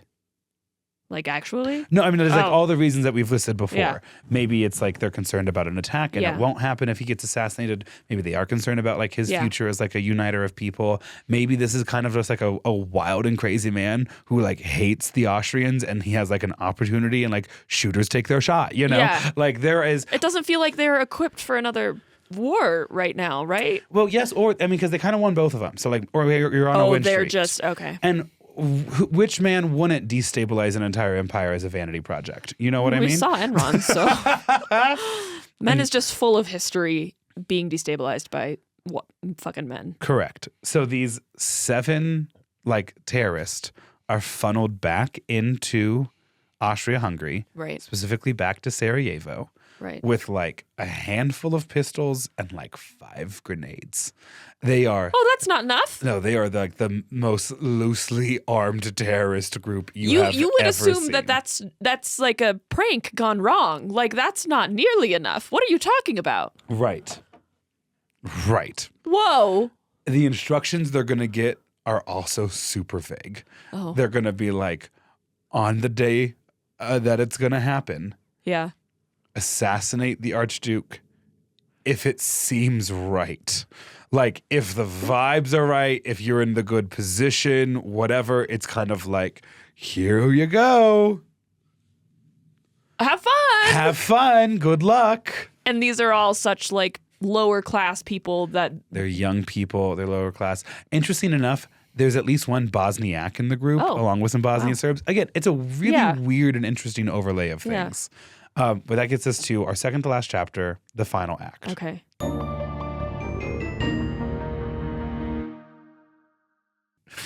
I just read the Declaration of Independence joke again. Grant's like, I'm so funny. Okay, the 7 agents are snuck back into Sarajevo a couple weeks before June 28th. Right. The parade route is published. A lot of people are going to come out to look at the Archduke and his wife. Because this is a time before television, obviously before the internet, the radio is still relatively a new thing. For the people of Sarajevo, the only image they have of their ruler will be the official portraits in like local post offices and things. Yeah. Maybe a newspaper prints off a picture, but like maybe. They don't really know what he looks like. Yeah. Right. So it's a chance really to see the leader, right? Which, I think that's why people take photos of celebrities, but we don't really take photos of politicians anymore. Like politicians are on the television all the time and like celebrities like a little bit less so. Just saw Trump take a bunch of selfies on his way down to the State of the Union. Right. So Exactly. I hate this. But yeah, I get it. The 7 agents are spread out along the parade line with the instructions to attack, quote, if the moment seems right. Several chicken out. One Bosniak, who's a Muslim Bosnian, tries to fire but freezes up at the last second. No. Gavrilo's friend, Nedjko Karbonovic, throws his grenade as the car drives past. It bounces off the hood of the car, goes over the Archduke, lands beneath the car behind them, and blows up. It does not blow up the car. It does, however, injure the people in the car and a couple people in the crowd. So no one dies. Correct. I'm almost positive no one dies. That's wild to be in a crowded space, throw a grenade, no casualties. It's literally, and I'm so sorry, but it literally is this. It's Mushu in Mulan. Mulan, You missed! How did you miss? He was 10 feet in front of you. Yeah, it was that. Oh my gosh. Crowd scatters. People start running away. Cars are driving off. Gavrilo is in the vicinity and is celebrating because he's like, oh my God, I heard the bomb. Boom. Like people are crying. He's done. He's done. Oh, that's the Archduke still very much alive in a vehicle. Everyone's kind of scattering, whatever. Gavrilo doesn't really know what to do. Okay. He kind of chills. The story is that he like goes off and buys a sandwich. Whether or not that's true or not is it maybe real? Is it a bit of historical fiction to like help like colorize this character a little bit more? There's probably so many restaurants in that city that are like, eat where that guy ate. Yes, no, 100%. That's kind of why I want to go to Sarajevo. Yeah, I mean, there's gotta be some good sandwiches. I think ultimately what we get out of the historical record is the guy chills. Right. Like the guy chills and waits to see what's going on. The car kind of speeds around, doesn't know where to go. Anyone else would be like, let's get out of here. Right. But the Archduke says, because Kardonovic, who tries to do the assassination, he's the guy who takes the cyanide and jumps into the river. But the cyanide just makes him throw up, and the river's only an ankle deep. And then he is beaten to within an inch of his life by the crowd. Yeah. And then he had broken both his legs, right? And is hauled into jail. Awful. Right. Truly awful. And so the Archduke says, as the guy's being like apprehended instantly, he goes, that man is crazy. Let us continue. And so the Archduke is brought to the hospital where he visits victims of the attack he just survived.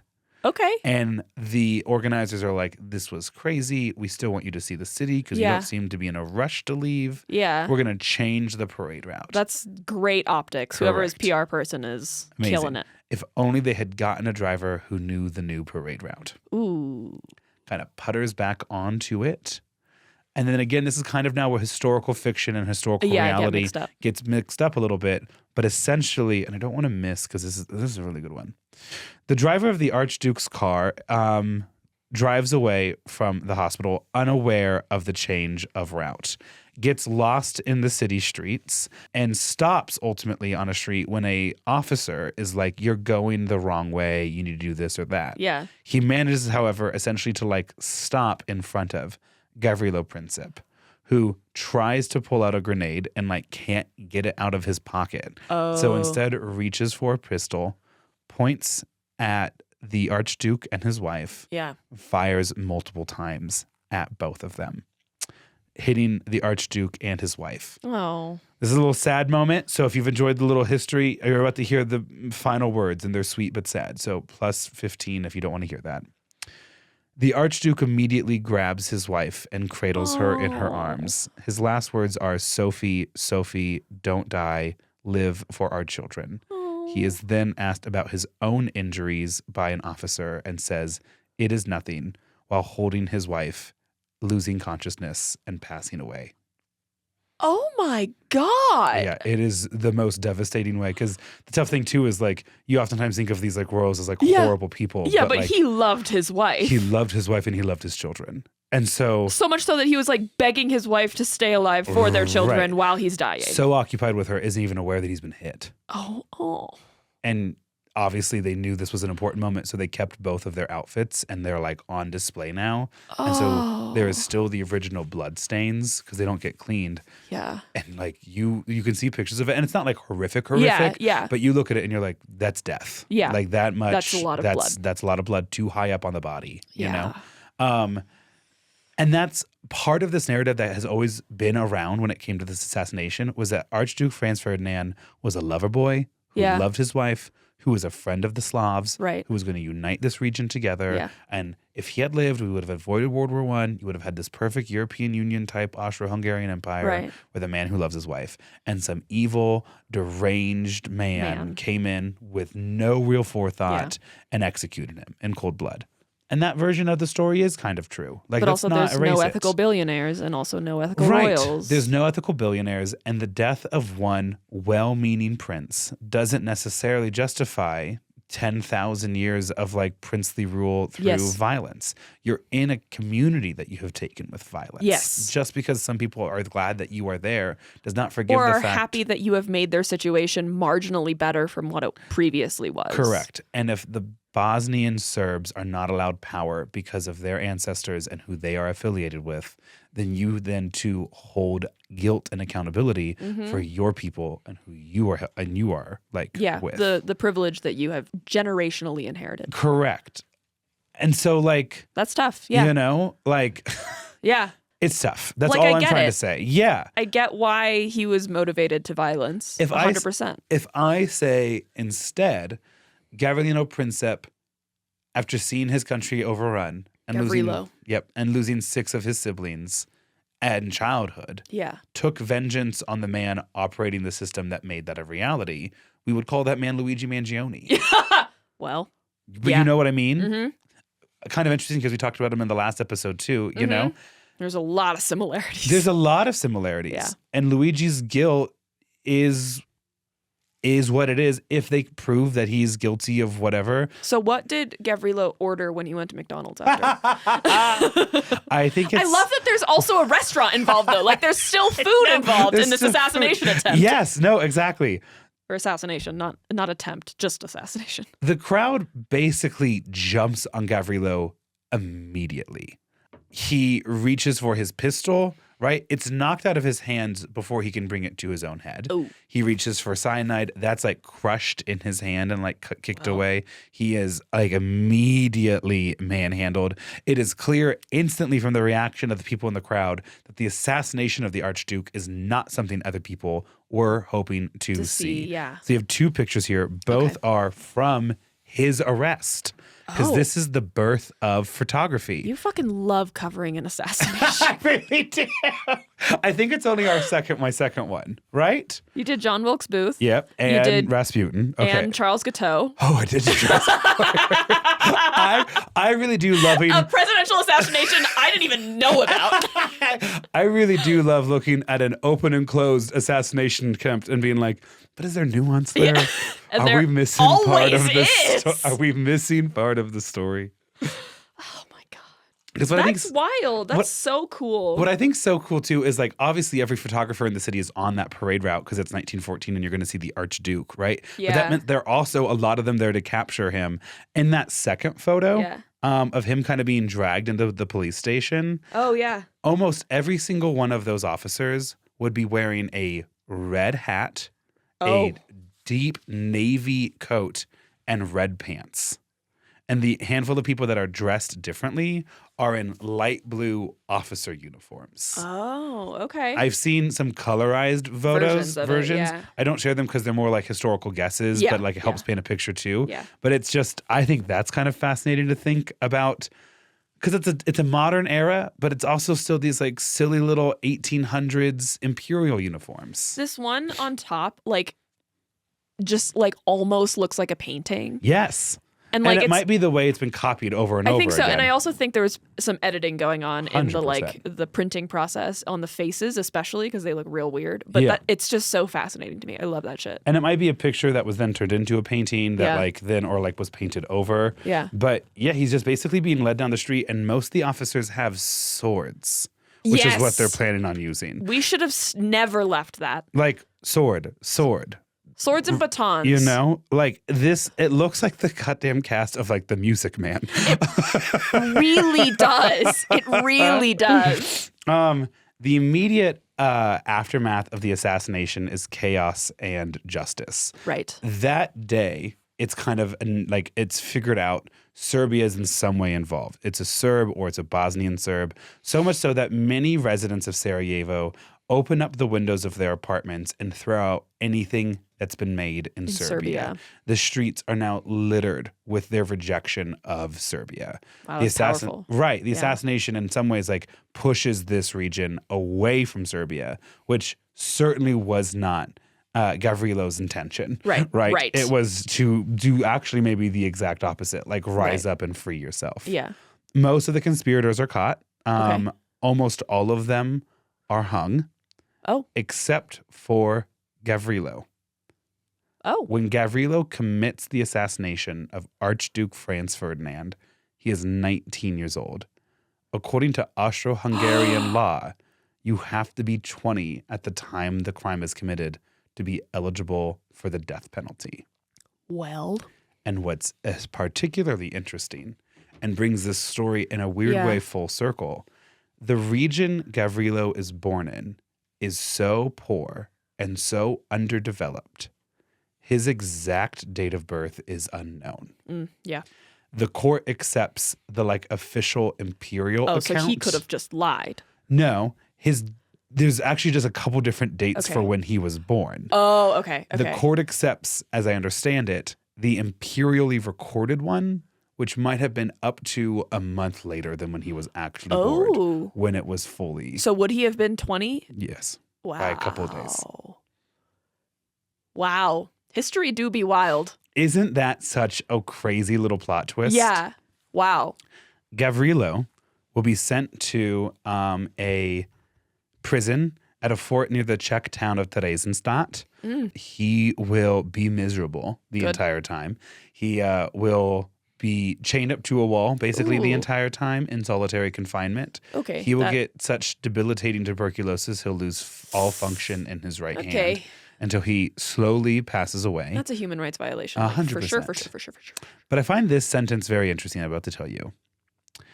Gavrilo will pass away from complications of the tuberculosis in April of 1918 when he was 23 years old.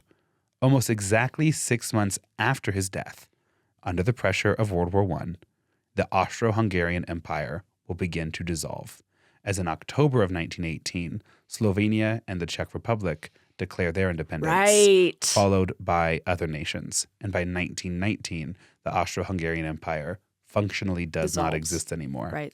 After the war, Bosnia and Herzegovina would join Croatia, parts of Serbia, and Slovenia to create a nation of Slavs that we understand as Yugoslavia. Yeah. Bosnia is finally ruled by Slavs and Serbs. So is Bosnia part of Yugoslavia?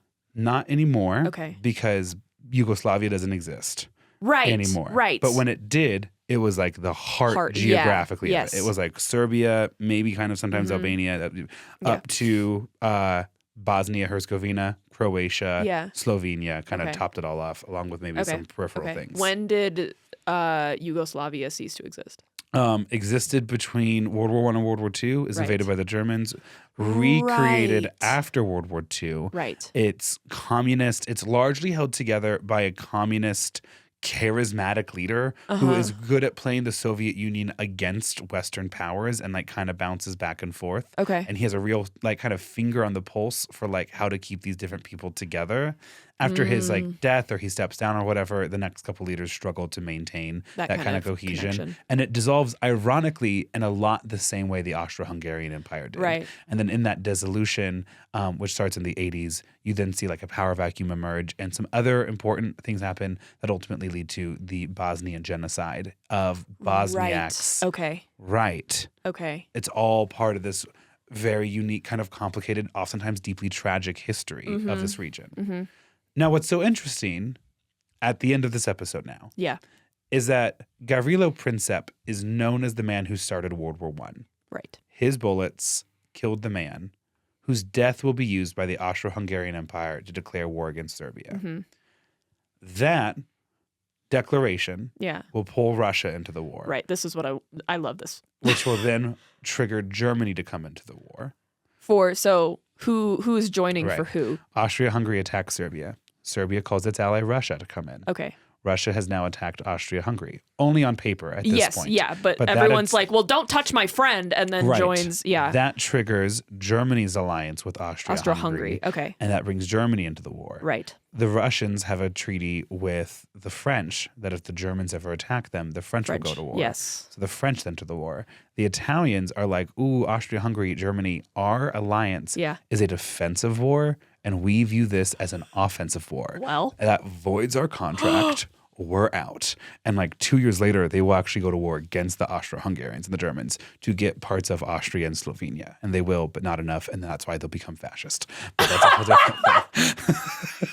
Well. I just kind of roll through it. Yeah, no, I love that. The British are nominally obligated to help the French in a war. Yes. But they don't really want to. And Great Britain goes back and forth. It isn't until the Germans fully invade Belgium, a nation the British have promised would remain neutral and free, that the British hand is really kind of forced. Also, they are at this time kind of afraid of the French too. Like the French are global players like they are. Yes. It's not an enemy you want to make. It's a friend that you currently have. And then we have our commitments to Belgium.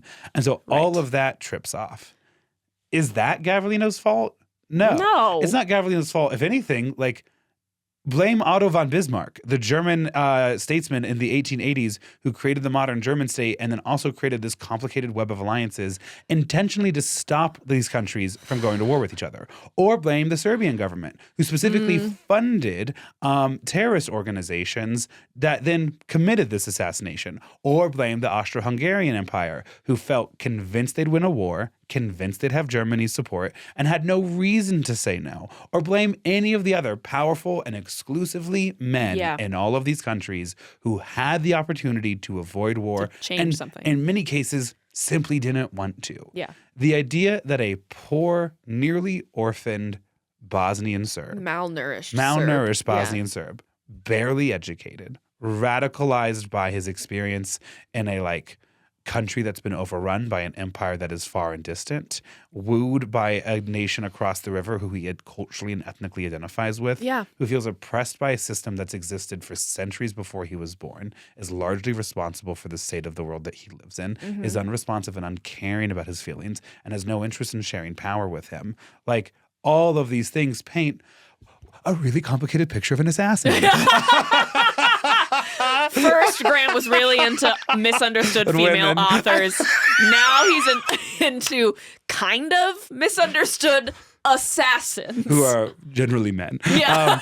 Terrible character development for me when you put it that way. Well. Character. I've just done all They are fascinating. I've just done all the misunderstood women. You literally haven't done a single Bronte sister. I don't know what you're talking about. No other woman has ever been misunderstood in history. God. It's all the ones I've covered and no more. Fuck off. My dude. Okay, so question. Yeah. So when I asked where it was in relation to Slovenia was in relation to Prague, I am so certain.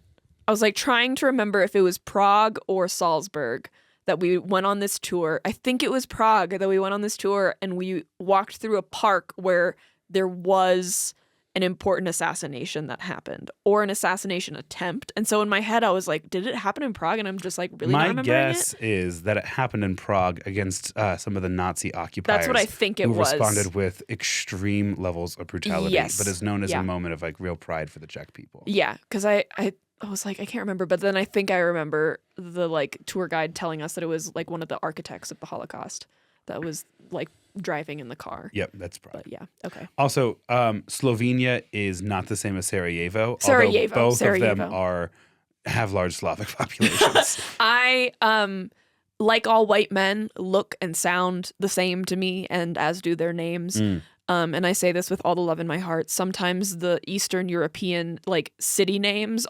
especially if they're the same number of syllables and start with the same letter, in my head, my brain stops paying attention. And that's on me, but the geography is harder, especially when you're an American and you're like, okay, so this 2/3 of the country are boxes. And then there's 12 I gotta study. Yes. You know? That's, You knew Croatia cuts most of Bosnia off from the coast. That's and more had than most people. Nothing to do with the attractive Croatians that I worked with that one time. And what's also forget about them. What's also so interesting is that dividing line between Croatia and Bosnia is the mountain range that Gavrilo was born into. Oh, really? Yeah. It's just so funny to me that Croatia was like, I'm just gonna scooch in. Okay, can I actually tell you now what's happened? Okay, so those regions specifically along the coast are settled, occupied, kind of developed is maybe the right word, by Venice, which is this massive naval power, and uses them to like refuel ships and whatever, things like that. A lot of ships, especially at the start, need to hug the shore, so having multiple island bases is helpful. And then south of that, I forget the name, but it's this tiny, tiny little kingdom that has permission from the Pope to trade with Europe and permission from the Ottomans to trade with them. And so it's this tiny little coastal region along the coast that allows trade between the Ottoman Empire and the Europeans, kind of in the same way Genoa does, which is another Italian city or whatever. But it's one of these access points, right? But because of that connection, they are Catholic, which makes them Croats. That's like a simplified version of all of it. But it's not Croatia being assholes. It's in my head it is. Venice in like the year 1300 being like these establishing people are mine. trade routes, right? Or like this is a good beach. Do you guys want to help service this beach? And then over time I do want to go to that beach. The pictures are stunning. Yeah. So that's super interesting too, you know? I love history. It's just so annoying that like half of like why are Colorado's borders just all straight? Why are we a box? And then there's so many other like that whole story was just a border. Do you want to know why North and South Dakota exist? Isn't it like, the Electoral College or something? No, it was because the Missouri-Kansas thing, they needed like a slave state and a non-slave state. You're in the right book, wrong chapter. Oh, okay. Okay. After the end of the Civil War and Reconstruction, Republicans, who were largely in the North, New York, things like that, wanted to ensure the South would never have equal power with them again. So they made as many states as possible. And they were just dividing it to get more power. I think they kept lowering the threshold of people you needed to be a state.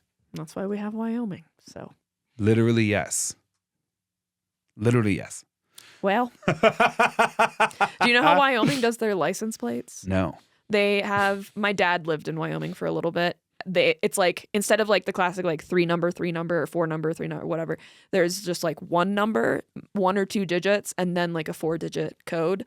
And the one number at the top indicates which county they came from. And so I think the higher the number, the less populated the county.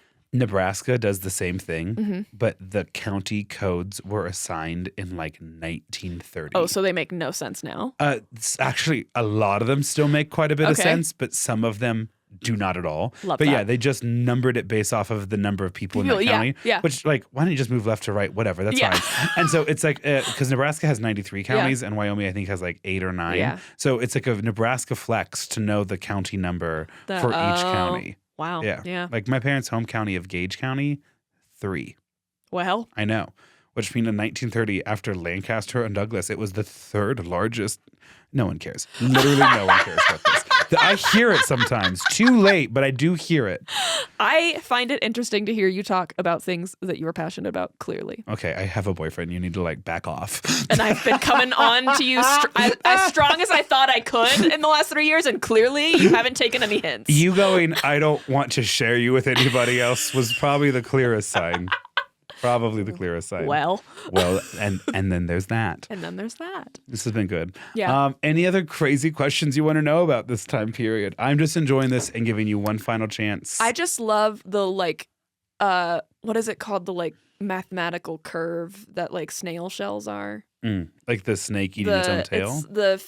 I can't remember it. I just love the like relationship that all starts at like one axis point, and then everyone in the world just kind of has to spin out around that. Has to just start fucking. When did the U.S. get involved? Because I know they didn't come in until like very late in the game, right? 1917.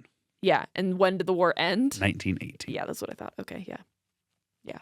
It is suggested that all of the fighting that happened during World War I, particularly in France and Belgium, unearthed so much dirt that it unleashed new biomes, which helped create the Spanish flu, which this part has been proven, traveled home with soldiers as they went back from the war. Because the World War I ended in 1918 and the Spanish flu fully kicks off in 1919. How are we not kicking up enough dirt to uncover this before? I'm confused. In the U.S., it starts at a Army fort in Kansas.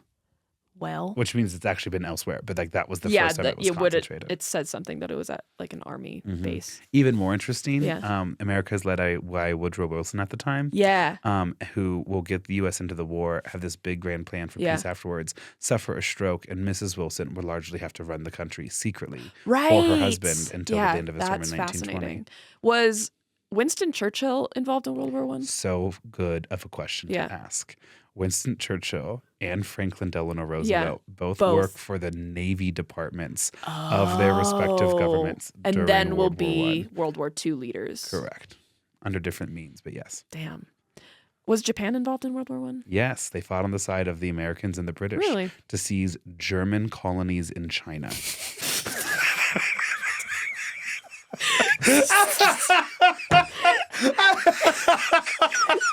Listen. Every time I learn something new about Japanese history, I'm like, what the fuck?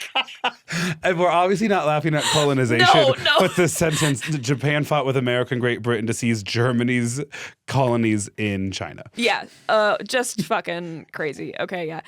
This last funny story, there's a new creator that I've found and started following. Her, I think her name is Nina, and she's biracial, or not biracial, she might just be Japanese fully, but she is fluent in Japanese and English and just spent like several months in Japan. And so she's bi and she's like started to date women. So she's doing this whole thing about like, come with me as I get ready for a date for the first woman that I've dated in a while because I'm over men. And she just like switches between Japanese and English like so fluently, and she puts captions so you can like keep up with her. But I was so toasted that I was like, holy shit, I either really understand Japanese or something is wrong. I'm so glad my Gavrilo Princip episode was able to get you there. You're welcome. Good. Well, tune in next week for the listener episode, which I need. And then I, with next theme being my theme, I very much know the story that I will be doing. I very much don't. Great. I had two stories. Like the next, hopefully, one for yours and then one for mine. And I was just going to wait till you did the theme to pick which one would be which. Yeah. In the dark. Didn't hit. Didn't hit. Damn, okay. Pair of clubs. All right. Oh, that's great. Anyway, so I have two stories. And you have to find a third. Still another one to find. And if you have a story, don't forget to submit it to willilaughed@gmail.com, or willilaughed.com has a form for Cameos. In the Dark. Oh, In the Dark. And I have no idea. Okay, great.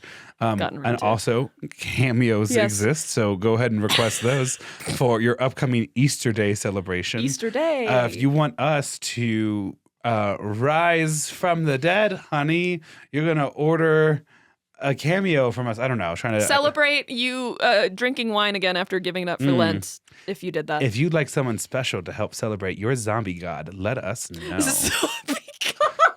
Found it. Just needed another second. There's additional content on Patreon. I don't know if it's that good. I think it's funny.